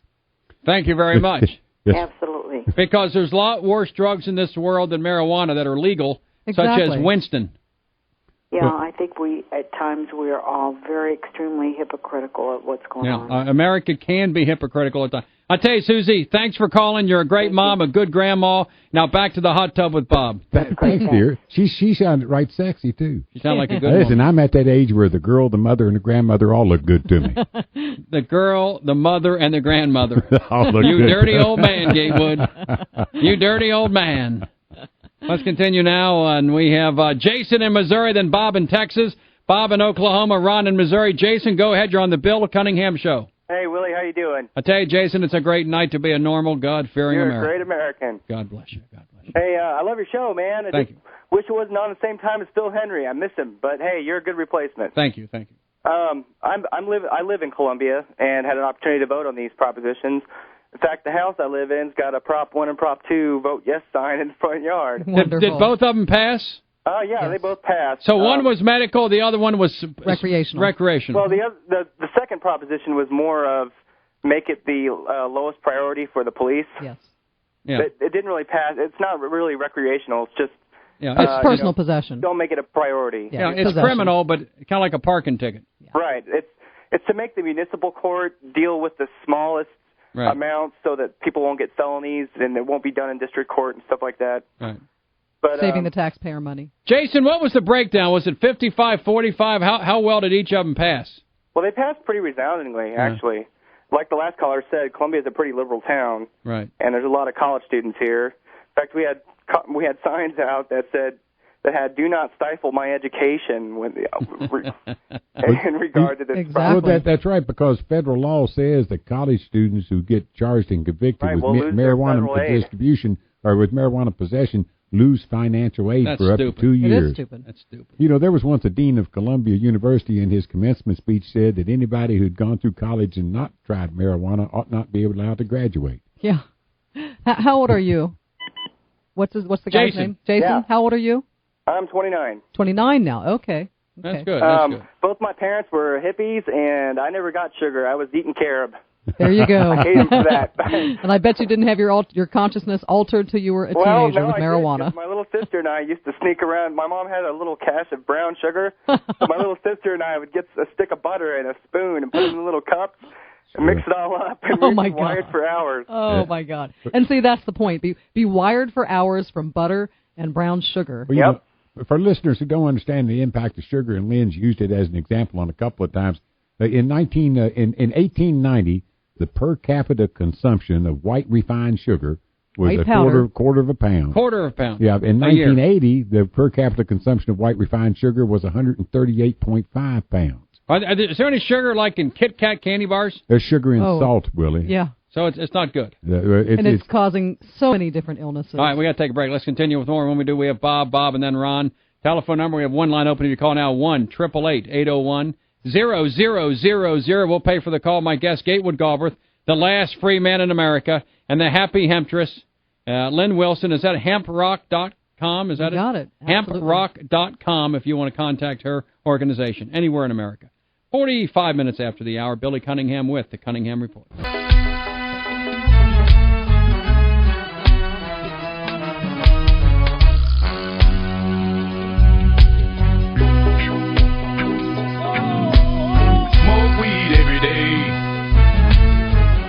this evening are two pro-marijuana advocates. The Honorable Gatewood Galbraith of Kentucky, Lynn Wilson of Ohio, hemprock.com or gatewood.com. Back to the American people. Bob in Texas, then Bob, and then Ron. Bob, give me a full report. Well, first of all, I want to say this is kind of like a major miracle for me that you and I actually agree on something. Really? Which I think is tremendous. So maybe there's hope for the world yet. Maybe, because I think anything that comes out of the ground, out of God's green earth, that we should be very careful before banning it. And Gatewood, I'm a Bible-believing man. Gatewood, tell Bob about the Bible supporting marijuana. Well, there's more than 100 references in the Bible to using natural substances as medicine, and most people think they're referring to cannabis. But Genesis chapter 27 through 31 says that God's given us animals and seed-bearing herbs for mankind's use. Yeah. And in Ezekiel 47:12, they're talking about the river of life. He says, look, along the banks of the river, I've given you leaves and trees from which to take your medicines. Leaves and trees. From which to take your medicines. I have a Bible in the cab with me. I'm a truck driver, and so I read both those passages. Because I drive a truck, of course, I don't smoke marijuana anymore because I can be drug tested randomly at any time. On the road, yes. But my father died, and should not have died when he did. He had cancer, but it was in remission, but he was so weak he died of heart failure. And I don't think about it every day. But I think about it, not a few days go by, and I kick myself all the time because I could have gone out in an hour and had some pot, cleaned it, rolled in some joints, and said, Dad, take a few hits in the morning. If you're still not hungry, fine. Because at the end, the only thing he would take is occasionally a milkshake and a couple of vanilla wafers. Exactly. And when he finally got so weak, he died of cardiac arrest. Yeah. My father did the same thing. The wasting effect of tuberculosis, AIDS, and cancer is what kills these people. They can't get any nutrition. Right. Yeah, my mother-in-law, I never make mother-in-law jokes. This is one of the loves of my life was my mother-in-law. She just died in June. I'm sorry. Very long, very complicated, very uncomfortable death. And I'll never do that again. I will never do that again. I'll go out and I'll buy the pot illegally, and I'll make the joints myself. I'll clean it, and I'll roll them, and I'll give it to them, and I'll say, here, do this. Do this in remembrance of me is probably what I'll say. Well, Bob, many times we Republicans love the wine, we love the cigars, we love the cigarettes, we love to take prescriptive drugs to abuse, we love all the fancy heavy drinks. But God help us if somebody wants to take a hit of marijuana, now that's a crime, and that drives me nuts. I think what's good for the goose is good for the gander. Exactly. When you think of how many years it took for a tobacco company finally to admit hesitantly that, nicotine just might be addictive. Give me a break. This whole argument is ludicrous. Well, Bob, if you keep listening to me, you'll start agreeing that much more. I don't think so, but I love you this time. Thank you, Bob. Well, Bob has learned something that we're trying to teach Middle America about tonight. And that is, if you know somebody who is sick and dying, for God's sake, go get them some marijuana. Where do you buy it? If you get with the right culture, you get with your young folks. Go to a college or university. Go to young folks. The young folks know where to get it. Sure. Let's continue. 51 minutes after the hour, my guest, Gatewood Galbraith, author of The Last Free Man in America, meets the synthetic subversion, Gatewood.com or and hemprock.com. Lynn Wilson, the happy Hemptress, is here. 52 minutes after the hour. Telephone number 1-888-801-0000. This is the Cunningham Report.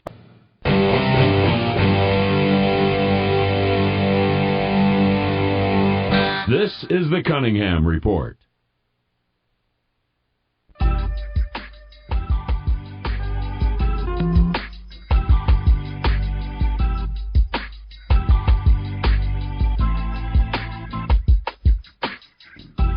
Let's continue now. We have Sterling in Missouri. And Sterling, I was told off the air that you're the gentleman who had put on the ballot these two measures. Is that correct? Yes, sir, that is correct. Let's talk about it. Why'd you do it? How difficult was it? All that kind of stuff.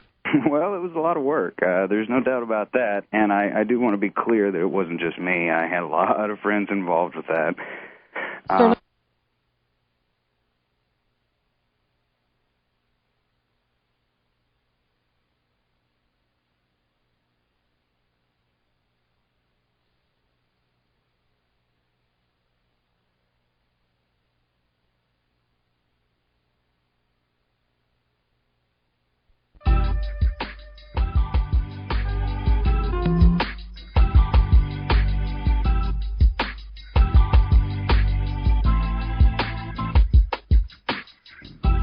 Let's continue now. We have Sterling in Missouri. And Sterling, I was told off the air that you're the gentleman who had put on the ballot these two measures. Is that correct? Yes, sir, that is correct. Let's talk about it. Why'd you do it? How difficult was it? All that kind of stuff.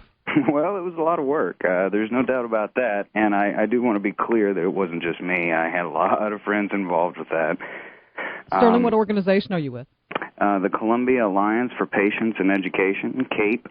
Okay, wonderful. Nice to meet you finally. Well, it's good to talk to you as well.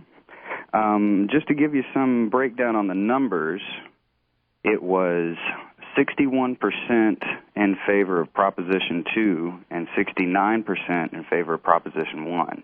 So it wasn't even close. Yeah, it was a landslide, really. And Prop 1 was medical, Prop 2 was more or less decriminalizing it. More or less. I should be careful in saying that. Some people would probably ride me for saying decriminalization because it's not really fully decrim, but it's pretty close.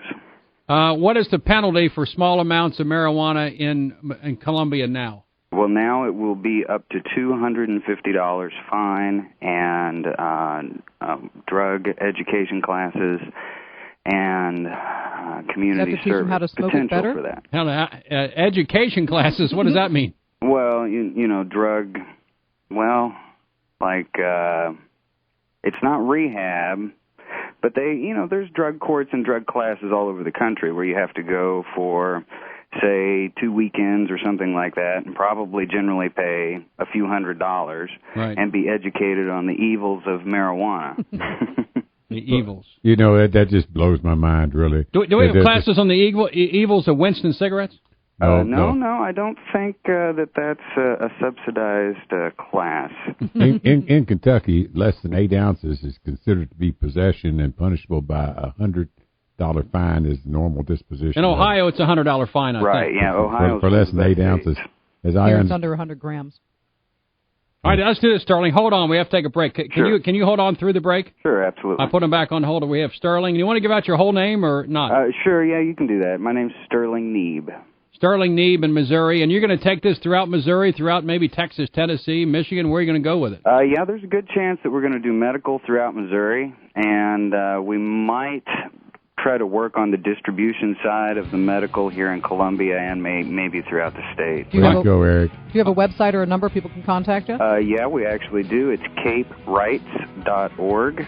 Cape Right, R-I-G-H-T? Yeah, Cape, C-A-P-E-R-I-G-H-T-S. All right, don't move. Stay right there. We have on the organizer of the Missouri Initiatives. Telephone number 1-888-801-0000. Monday through Friday, this is the Cunningham Report. Coast to coast from Burbank Creations, this is the Cunningham Report.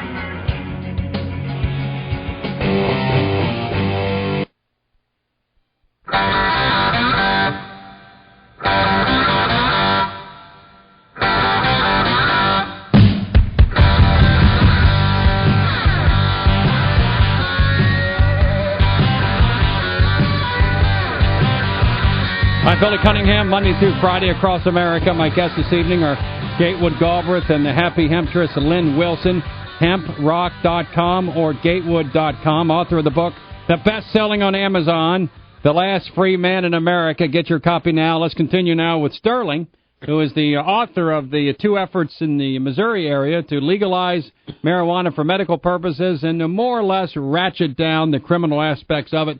Sterling, talk about formatically, in the beginning, several months ago, a year ago when you started this, what was your plan? Who did you organize at your side? How did you get it on the ballot? So if those listening around the country want to do it, you can be the template. How did you get it done?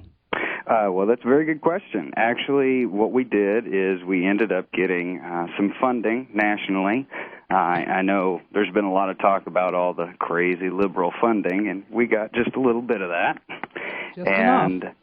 Then we proceeded to kind of stay down on the down low, so to speak, and keep quiet for a long time, and organize on a grassroots level. And there was probably about 4 or 5 of us, 5 or 6 of us here in town that worked really hard, and then a whole lot of others that were on the sides that did a whole lot of work also. And then we did a little bit of radio and just a little bit of television, but a real strong direct mailing to specifically targeted direct mailing pieces targeted towards the likely voters and the new voters. And that was about it. Let the chips fall as they were. Was there an anti-force, the churches, conservative groups, others that kind of arose against you? No, actually, this time there was not really a word of dissent at all. Now, part of that is because we waited so long, and honestly, that was on purpose. But on the flip side, I've begun to run into a lot more conservatives and church groups, believe it or not, that are supporting this issue in this last year. Whereas the last time we had tried such a thing, there were groups that rose up against us. This time there weren't, and I've begun to see a real change in the winds, so to speak, that are blowing. And I really began to feel good about our propositions about 2 days before Election Day, when there were folks downtown, and a lot of people were running into groups, young Republican kids that were definitely voting for Bush, but they were completely behind our propositions. Why didn't you take it from complete criminalization to decriminalization? Why did you make it just like a minor misdemeanor? Why didn't you take it all the way? The last time that we had attempted to do any kind of movement here at all, we had a fine of $25, and that we asked a lot of folks, and they complained about that. They thought it was too weak, so we're taking baby steps, essentially, If people are comfortable with a $250 fine, I mean, that's not really any different than what it is anyway. $250 maximum fine. Maximum fine, exactly. The judge could give you $1. All right, exactly. Sterling, are you willing to be on the air with your father? I can do that. It scares me, but I can do that. I'm sure it'll be fine. All right, let's try. I don't want to get you in trouble with Dad. About how old are you, Sterling? I'm 28. 28. So, all right. Sterling's dad, go ahead. You're on the air with Sterling. Why is Dad calling in? Well, I'm calling in, Billy, because I want to tell you one thing. I'm an ex-narcotics cop, and I think this is the greatest thing that could happen in Columbia. That's wonderful. I think that it should be legalized for a number of purposes. One is to take it out of the criminal's hands. Exactly. If you take it out of the criminal's hands, make it legal, and tax it, then the state, the federal government, and all concerned are benefiting from it, not only financially, but benefiting from it by decreasing the crime in the community. When did you stop being a narcotics officer? 1983. Okay. Don't you think that it would free up our law enforcement dollars? We're talking about scarce law enforcement dollars. Absolutely. For freeing them up to go after the truly hard and dangerous drugs. Lost the day it was declared. Yes. Or the war on drugs, excuse me. Yes. The day it was declared. Have you heard of the organization Law Enforcement Against Prohibition? Absolutely. Okay, you should join them. Wonderful. I was questioning that. That's awesome. Very awesome. And, it's hard for conservatives to come out kind of in favor of this, and I'm certainly a rock-ribbed Reagan, Bush conservative, but I'm also believing in human freedom. And I think if we're going to start all over again and say we have to make certain substances illegal and certain other substances permissible, not legal, just is up to people to do them, we'd put cigarettes at the very top of that list, and alcohol is right behind it. Yes, absolutely. Let me point out that in my book I have some letters from a '91 campaign. One of them, which is from a group of law enforcement officers who play poker every month, and they wrote in to say they were concerned about the us versus them mentality being foisted upon law enforcement officials by this drug war. That they no longer feel like they're a part of the community, but there's an us versus them kind of mentality that which the drug war on drugs fosters and increases. Well, Sterling, let me ask you this, because 20 years ago your dad was a narcotics cop. 20 years ago, I guess you were about 9 years old. If somebody would have told you that at some point you two would be on the radio together, and your dad, the narcotics cop, is kind of supporting you in your efforts to legalize marijuana, would you have believed it? Never in a million years. I'm thinking, what's up with this? I feel like Oprah. Yeah, no doubt. Billy, Dr. Phil. Billy, I am not under any circumstances a liberal. If anything, I'm a conservative constitutionalist. I can vouch for that. A smaller government, less taxes, right? Absolutely. Keep the government out of your bedroom, your bloodstream, your brain, your bladder, your billfold, your back pocket, and your internet bulletin board. And your lungs. Well, let me ask us five here, beginning with Sterling's dad. What about cocaine and heroin? What are your feelings about that? There, I have to draw a line. I think that, Heroin, if it's legalized, there's a lot of people out there right now doing heroin and have been for years that hold a job down every day. Right. Exactly. Cocaine, get a little wild with it. It's hallucinogenic. You do crazy things. You take it. Heroin is destructive to your health. You seek it. You're addicted. But as I understand from Gatewood and Lynn, that you can take marijuana and you don't become addictive. You can go for weeks and months and never use it. That's correct. And so it's not addictive. And how many people in your experience, may I use the term officer, that were knocking over liquor stores to get money to buy marijuana? None that I know of. Exactly. Let me point out, if marijuana did what they said it did do to you, I'd have the breasts of Jane Mansfield and the brains of a Chihuahua by now.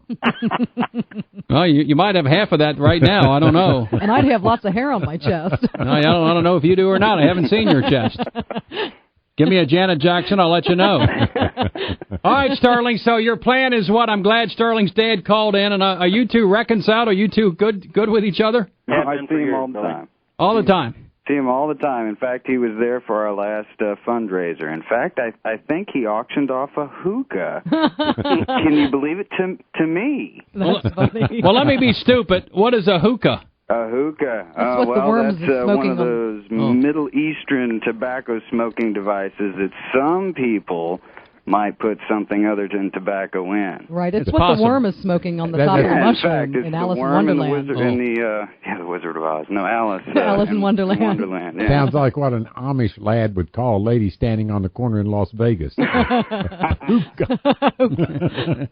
out that Leap website. All right, give it out, Sterling. And Sterling, let's do your website first. If those listening in Michigan, Ohio, Kentucky, Tennessee, Florida, Texas, Oklahoma want to contact you, give out your identity and your website again. Sure, right on. My name's Sterling Neeb, and the group is CAPE. That's the Columbia Alliance for Patients in Education. CAPERIGHTS.org. That's caperights.org. All right, and officer, do you have some website or some group you want to give out? No, sir, I don't have one. LEAP.cc. Yeah. Leap.cc. Exactly. Yeah. What's that? Law Enforcement Against Prohibition. Oh, LEAP. LEAP. All right. Well, both of you, thank you. I'm glad you two are together. And congratulations. I'd encourage nobody to smoke anything or drink anything, but if you're going to do it, it's on your nickel. It's on your time. Just don't bother me. And the nicest people I know are marijuana users. The worst people I know are drunks. Yep, amen. Rather and you shouldn't lose your financial aid for it, that's for sure. Absolutely not. I would much rather meet a person that's a little tipsy on marijuana coming at me in a car than a man that's drunk on alcohol. Absolutely. No question. All right, thank you very much, guys. Thanks, sir. Let's continue with more if a line ever becomes available. 1-888-801-0000. When we continue, we're going to hear from Bob from Oklahoma. It's been there about an hour, so we got to get to Bob from Oklahoma. Bless Bob, bless Oklahoma. I wonder how many truckers would use marijuana if they could. I understand that they're often tested, but you're not tested for Budweiser. You're not tested for Winston, and that's a lot worse on you. And the thing about marijuana is because your body likes it so much, because it's a non-poison, your body doesn't work to eliminate it. It actually likes it. It stores it in fat because it likes it. But you can show up positive 30 days after you smoke marijuana, and get penalized for something that you did a month ago. Government ought to leave us alone. If some trucker wants to use marijuana, I don't want a trucker maybe using speed. I don't want a trucker drinking. Listen, our grandfathers and our forefathers did not fight on the beaches of Normandy and Iwo Jima so you'd have to pee in a cup to hold a job in America. No. 17 minutes after the hour. Billy Cunningham, 1-888-801-0000. This is the Cunningham Report. 00. Bob, thank you for your patience. Go ahead. You're on the Billy Cunningham Show. Well, good evening, Billy, and I just wanted to thank you so much for doing this show tonight on this topic, and thank your guests, Lynn and Gatewood. And thank you. It's so nice to be among friends. I'm a conservative, Republican all my life, 48 years old, and I guess I've smoked pot most every day since I was a teenager. And Why? Frankly, I enjoy it, and there are a lot of benefits, I think, emotionally, psychologically. I just rather enjoy my hobbies. It sort of motivates me and allows me to focus on things, kind of triggers my curiosity. One thing I thought about when you were talking there, Bob, what about Prozac with the kids? And most kids, Ritalin. like a third Ritalin, on that stuff, and I'm thinking it would be completely improper. But if you got an 8-year-old on all these heavy drugs that has terrible side effects, would it be improper for a parent to try Not at all. Marijuana in some way instead of Ritalin? No, if you remember the last time we did your show, Willie, last month, there was the topic of Montel Williams' show, and Montel using it for MS. A grandmother and her daughter, who's the mother of the child, was on his show discussing their son and grandchild, who was toxic from all of the medications that the pharmaceutical doctors were giving, the companies terrible were giving drugs for his ADHD, his anger problems, and he was a very sick child with mental problems. And the cannabis that they were giving him in capsules that they dried and put into a capsule for him in California under Prop 215 law helped him. And when they started busting all the growers out there that are helping the medical patients, this young child can no longer get his medication, and he's now institutionalized because of that. And he was doing fine while he was using the cannabis as medicine. So I don't care if they're 8, 2, or 50. If it's medicine for whatever ailment is the person has, give it to them. We give all kinds of drugs How to bad our is kids. Prozac? Bob, how bad is Horrible. Prozac and Ritalin for an 8-year-old? It's toxic, and that's okay. It's absolutely horrible, and to the best of my knowledge, it pretty well is an amphetamine or has effective an amphetamine. It is an amphetamine. Which is, will induce, a psychotic state, and I think it's really ridiculous.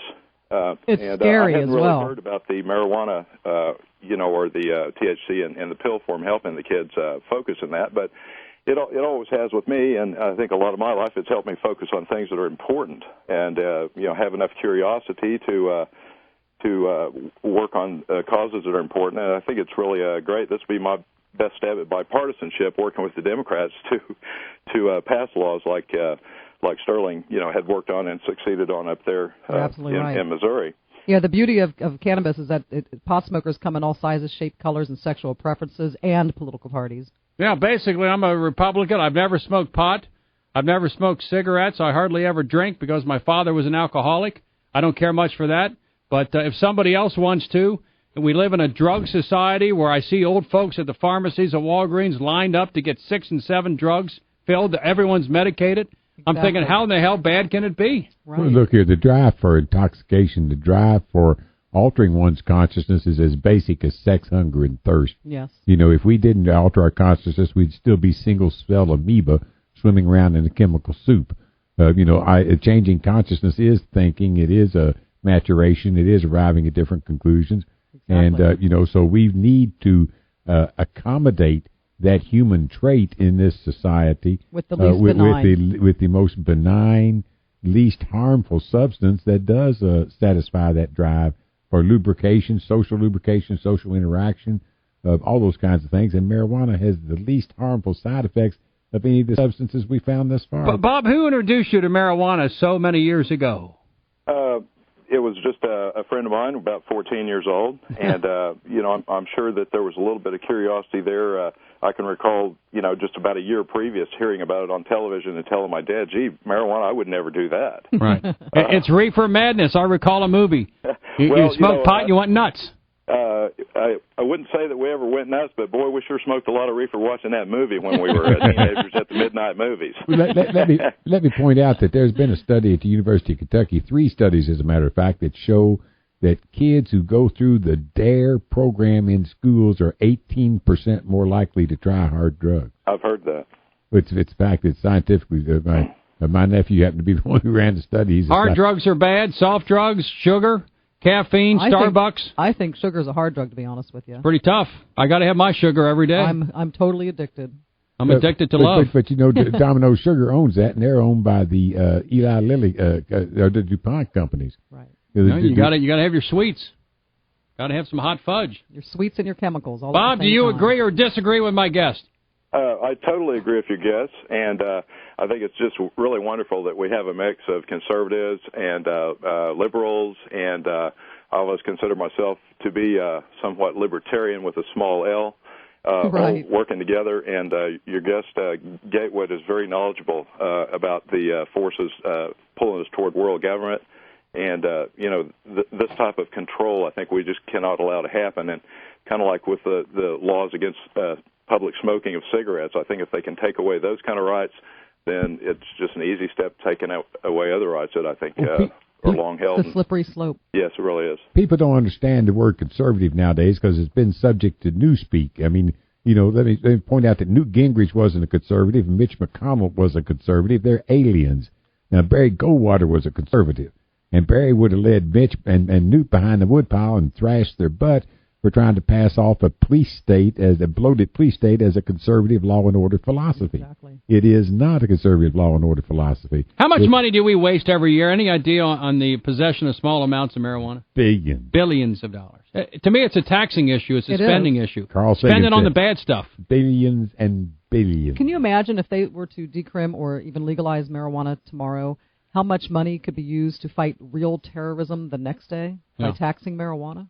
Yeah. And not throwing people like myself and Gatewood in jail? Have you two ever been arrested for this stuff? I was arrested for marijuana once. That's absolutely How correct. bad was it? I got a ticket years ago for possession, and then back in 1988 got busted for trafficking. Well, I think trafficking means selling it to someone? Yes, selling to my friend. What happened? I got 5 years probation and had to do 60 days in a rehab in lieu of the $2,000 mandatory fine that we filed a motion against. Did it do any good? Yeah, it pissed me off and made me become a pot activist. Because what it did was say, I got to spend, how long were you in rehab? 60 days. Physically in a building or something? It was a program where I was allowed to go out and go back to college because I was in college, so I could go to class and go see my son. Then you report back and say, report back every night. And you have to listen to people. Let me point out that's why the front cover of my book has me holding an M60 with 400 rounds across my chest. I wouldn't do 60 days in rehab if they put a friggin' gun in my mouth. I didn't know him yet, so I couldn't do anything. I had to fight on my own. So you kind of pled out or something? I pled out. He said, I don't want to go to jail, so I'll take this punishment instead of that punishment. Let's continue with more of my guests at the top of the hour. Our Gatewood Galbraith, author of The Last Free Man in America. It's at gatewood.com. And Lynn Wilson. I'm sorry. Amazon.com. And also at Gatewood.com. Yeah, it's at Gatewood.com, yes, sir. All right, and also hemprock.com. Lynn Wilson, the Happy Hemptress. Our telephone number is 1-888-801-0000. This one conservative says, let's not arrest these people with pot. We have bigger problems in America. Let's continue with more. Billy Cunningham on the Cunningham Report. 1743. That's 800-697-1743.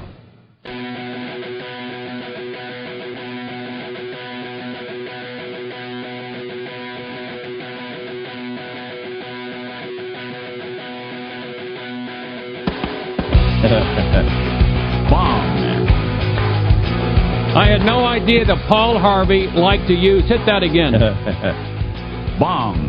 Paul Harvey uses a bong. Can you guys play the whole skit of that he does? Do we have the whole thing? Do we have the whole thing of Paul Harvey somewhere in the system lost? Is Paul Harvey endorsing marijuana? And Paul Harvey, talk about Rush Limbaugh, my buddy Sean Hannity, my best friend in radio is Sean, but the number one radio personality in the history of America. Paul Harvey, good day. Alcohol, drugs, and hookers. There he is. You wouldn't think a guy 86 years old would be in what? Hit that again. I am a gay, atheist, vegetarian. Good day. Did you know that? No. When this guy leads a double life that no one knows anything about, Paul Harvey, good day. Hit another comment from Paul, if you will. Chisel my nizzle. Chisel my nizzle. Cracker. This guy leads like a double life. Imagine him at home. Boy, Rush Limbaugh has nothing on him. Nothing. Rush is nothing compared to this guy. Bong. Bong. Bong. What's his wife's name? Is it Pebbles or Peaches or Sweet Britches or... I'm not sure what his wife is. Peaches or Preble. I met him. Classic story. I'm broadcasting in Cincinnati. And the Ohio River is on the Mississippi Queen the first year, like 10 years ago it was sailing. So he and his wife and his son, Paul Harvey Jr. and his wife, they should get stuck between the two bridges on the Ohio River, from one bridge and another, and overnight the water went up like 8 feet. So the stacks of the steam was so high it couldn't go. So he gets a cab and says, "Take me to 700 WLW." I broadcast because he wants to come to his station. He's been on the station. So he shows up in the lobby and he's wearing his outfit with the white hat. He's got a white shirt on with the scrambled eggs. He's got the black pants. His wife is dressed the same way. His boy's dressed the same way. And at that point, we had some rocker on the front desk. He walks up and says, "Would you tell the program director that Paul Harvey is here to see him?" So she calls back to Bill Wills, the program director. Paul Harvey's here to see you. Now, if someone says in the lobby is Paul McCartney or John Lennon, what do? Ignored it. Yeah, right.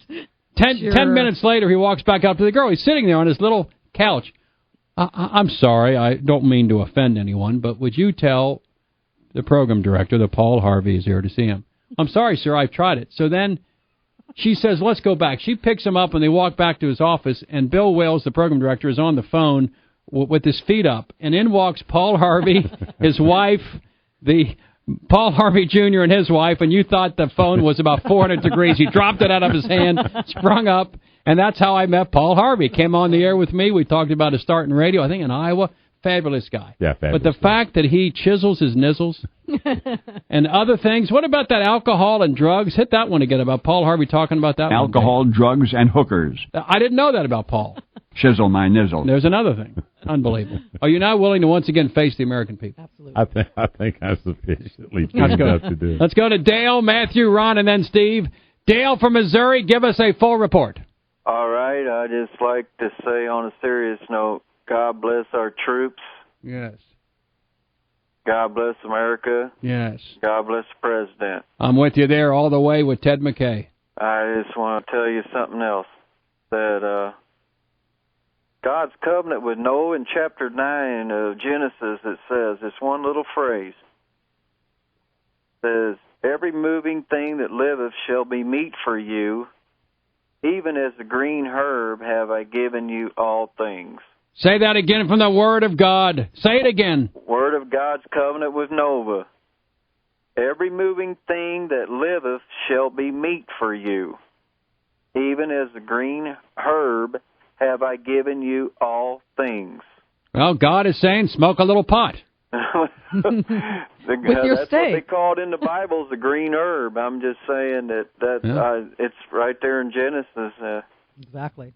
Well, I mean, to me, I can't get my boxers in a bunch. I'm a conservative. I'm a rock rib conservative. I'm a Reagan Republican. I'm a George W. Bush conservative, and I can't get my boxers in a bunch over locking people up for marijuana. I can't do it. It's a waste of money. And like I agree that we should concentrate on more serious crimes with our money. Because, there's too many people that are being victimized a lot worse than somebody smoking marijuana. No question. Billions and billions of dollars are spent tracking, and to put Lynn Wilson in rehab for 60 days under punishment, under fear of 5 years in prison is thousands of dollars, and that's stupid. It is stupid. Did it stop you from smoking pot? Not one day.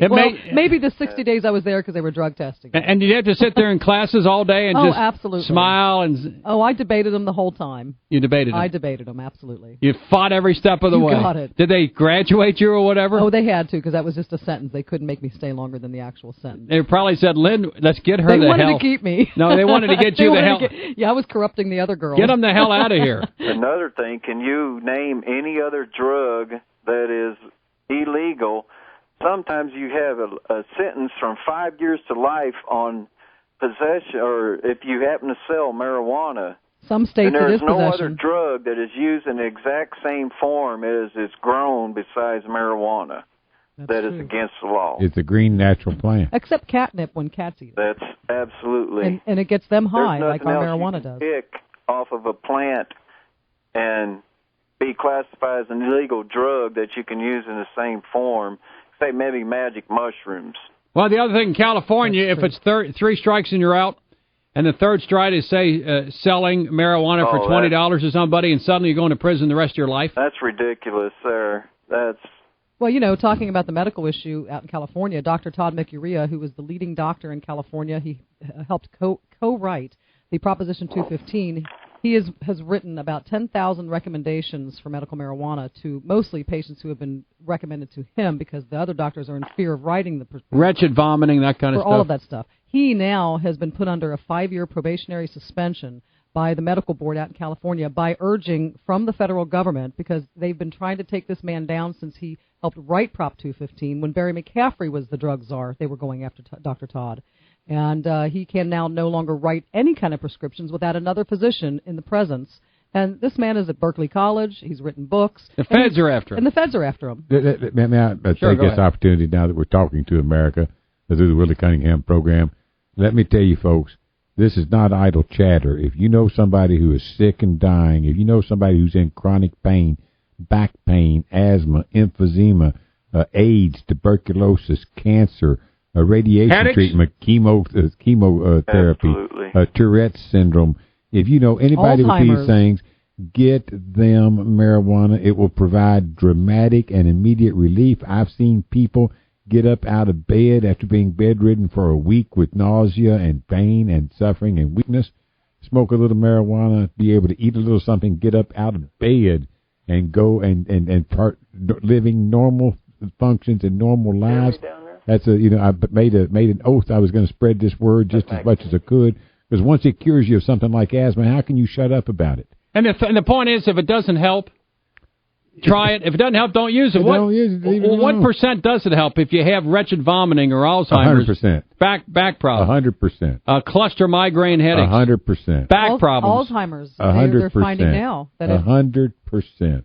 It actually, and it won't kill you like pharmaceutical medicines do. You know, Bill, over 200,000 people a year die in our hospitals alone from adverse drug reactions. Right. 100,000 of them have the appropriate medicine in the appropriate doses, administered at the proper times in the proper ways. Kills 100,000 people because their body is not used to having synthetic medicines in it. Another 100,000 die because of the misapplication of these pharmaceutical medicines. Try it, and if it doesn't work, that's okay. Exactly. It won't hurt you. Now, one of the new things that are coming out about medical marijuana is that it can actually help the brain protect itself from injury if there is an injury. The brain puts out chemicals that is actually harmful to the brain, and the marijuana stops those chemicals from being released. It helps in Alzheimer's. It prevents the deterioration Alzheimer's causes, therefore allowing the memory to stay better. All right, let's continue. I'm not making any money off this. I mean, really? I'm not making any money from talking about pot, and I've borne some burden because of it. Because it cured my asthma, I cannot shut up about it. You haven't had asthma now for like 30 years. I have not since I was 21 and tried marijuana for the first time. Let's continue. My guest till the top of the hour is Gatewood Galbraith. The book is The Last Free Man in America, and Lynn Wilson, The Happy Hemptress. Hemprock.com or Gatewood.com or Amazon.com to get The Last Free Man in America. When we continue, we have Ron and Steve and many others. Telephone number toll free is 1-888-801-0000. I want someone to call in who opposes the legalization of marijuana, especially for medical purposes. So you want kids to be on Ritalin and Prozac. You want 10. My dearly loved mother is on like 7 or 8 medicines a day. Mine too. And it just pump out these pills and pills and pills and pills. Exactly. It's a huge industry. I've known people who've given up 7 or 8 pills a day and smoked marijuana when confronted with the choice of having to. On the pain management clinics around America today, if you test positive for marijuana, the federal government has a law that the pain management treatments can't treat you. Now let's continue with more. 45 minutes after the hour, Billy Cunningham with Hemp Rock on the Bill Cunningham Show. By the West Wing, the complete 1-800-332-8173. Call now.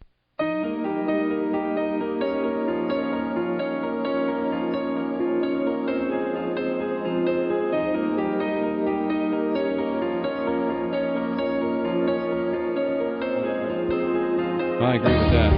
We're talking a little bit about Iraq and Iran-related issues. Let's continue now. We have thousands of people on hold. Let's go to Ron and Steve, many others. We were saying it just briefly. Iran. Iran right now has America on its east in Afghanistan, America on its west in Iraq. We have America in the south with all the naval guys. We have Americans to the north in Uzbekistan. We got Americans all around Iran. We got Muammar Gaddafi in Libya saying to hell with it. We're giving up all of our stuff. We got the Syrians afraid to do a damn thing. We got the Saudi Arabians thinking, hey, there's a new sheriff in town. Things could be worse. Because those jerks want to nuke us, they want to kill us, and we're killing them over there, and so they can't kill us over here. Well, I think I try not to be xenophobic, but I'm a nationalist, and what's right for America is my prime concern. I don't care whether you're black, white, green, yellow, gay, straight, rich, poor. If you're an American, you deserve the constitutional protections. I fight and die to make sure you get the constitutional protections. But these people have been warring with us. It's a Eastern-Western conflict. It's been going on for 12 years. we've got the upper hand right now, and we better play it. We got to kick their ass. We got the upper hand right now, and we need to play it. That's right. And during the Clinton administration, we were attacked 8 times by Al-Qaeda. What did Clinton do for 8 years? Zilch.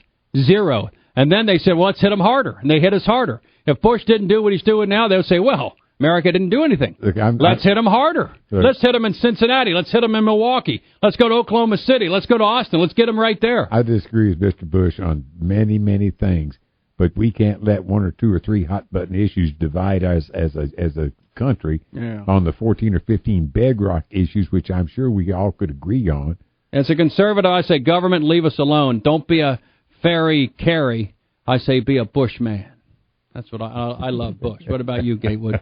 I didn't vote for him, Bill, but I tell you what, he's our president. He's the man. And I do think he's doing the right thing against. Well, we got to take another short break. So when we come back, I don't care what I say, Lynn. Let's go to the telephone calls. Are you willing to face the American people? Let's do it, Billy. Let's do it. We got Steve and Ron and Louie and Joe and many others. 1-888-801-0000. And this is the Cunningham Report. By the West Wing, the complete third. Call 800-697-1743. Call now.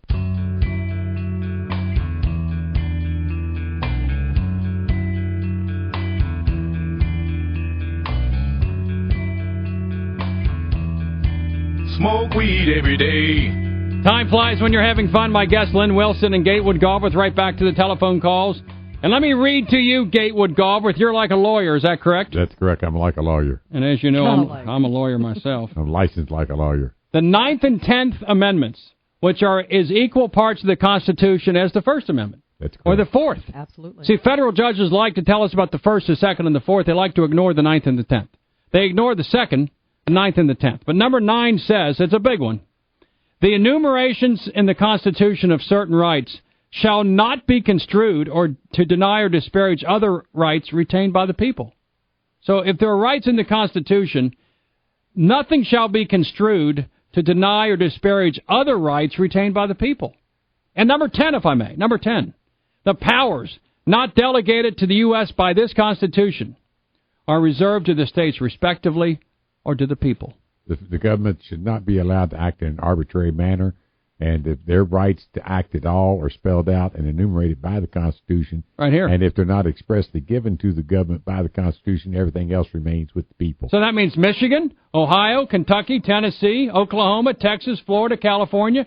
It's up to you to decide whether or not you want marijuana to be legal or illegal in what form, and what's your authority for that, the 9th and 10th Amendments. Hey, go get them, folks.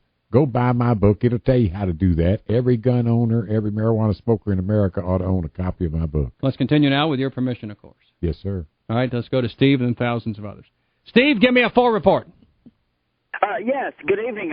First of all, thanks for taking my call, and sure. I just wanted to say how appreciated it is to hear a panel like this on National Public Radio. This is a fantastic discussion. Thank you. And if I may, I'd like to offer a solution for the Iraq and Afghanistan and pretty much the entire Middle East. I'm glad you called. You know, people have been waiting for you to call for about 30 years. I'm glad you did. Go ahead. If history could teach us anything, I can give you 2 examples, Germany and Japan, 1940s, of countries that wanted to completely annihilate their enemies. Specifically, Japan wanted to take out the West. And if you recall, what we did was we had to occupy it militarily for a little while, and we planted 2 seeds. We planted the seed of democracy and a seed of capitalism, if I may, and we left. And capitalism and democracy took root and took over, and all you need to do, you send Chemical Bank and Capital One over to Afghanistan, where the women are running around without their masks on and getting to vote now, give them about 100 drachmas worth of credit, and build them a Mervyn's and a Kohl's and a Crossroads Mall, and that country will convert inside of 3 months, I guarantee you. Afghanistan allegedly was never going to embrace democracy. 6,000 years of brutal rule. They had no history with democracy. Japan, for 3,000 years, had the shoguns. Women were dirt. They weren't handled at all. There was no sense of democracy. People said nobody in Japan's ever going to embrace democracy. Afghanistan, give me a break. They've never had democracy. Georgie Bush says, I'm going to plant freedom's flag in the Middle East. We got it in Afghanistan in 30 days, 60 days. We have elections in Iraq. It's going to happen. And democracy is going to spread throughout the Middle East, and peace will be everywhere. What's wrong with that? And I guarantee you they won't waste time, money, or resources locking up people for selling $20 dime bags. I don't think so. I mean, if it's bad, I mean, if drugs are bad, why is Winston cigarettes that kills 1,000 people a week legal, and alcohol that kills 25 to 30,000 people a year legal? And think of the ancillary cost of alcohol addiction and use. Well, that was one question I wish to God could have been on the exit polls, as they were so worried about asking all these people exit polls as they asked out, is whether or not they smoke. Well, I think 30 million Americans smoke, and they're going to die on average 7 years before they should, and that's their right. I know a lot of people that eat Big Macs. I'm not talking about cigarettes. I'm talking about marijuana. Well, a lot of people. I bet. How scared would these people be if they realized, that half the country were voting like this? Well, I don't know about half, but I bet, as far as the adult population, I bet a third to a half of all American adults have tried marijuana at some point. 3 hours have flown by. Gatewood, we have 20 seconds remaining. Gatewood.com or Amazon.com, the last free man in America. Every pot smoker and gun owner needs to get it. And Lynn Wilson, hemprock.com, but don't get no better than that. Thank you. God bless you, Willie Cunningham. Thank you both. Let's Thank you continue as always, more. Billy. Billy Cunningham on The Cunningham Report.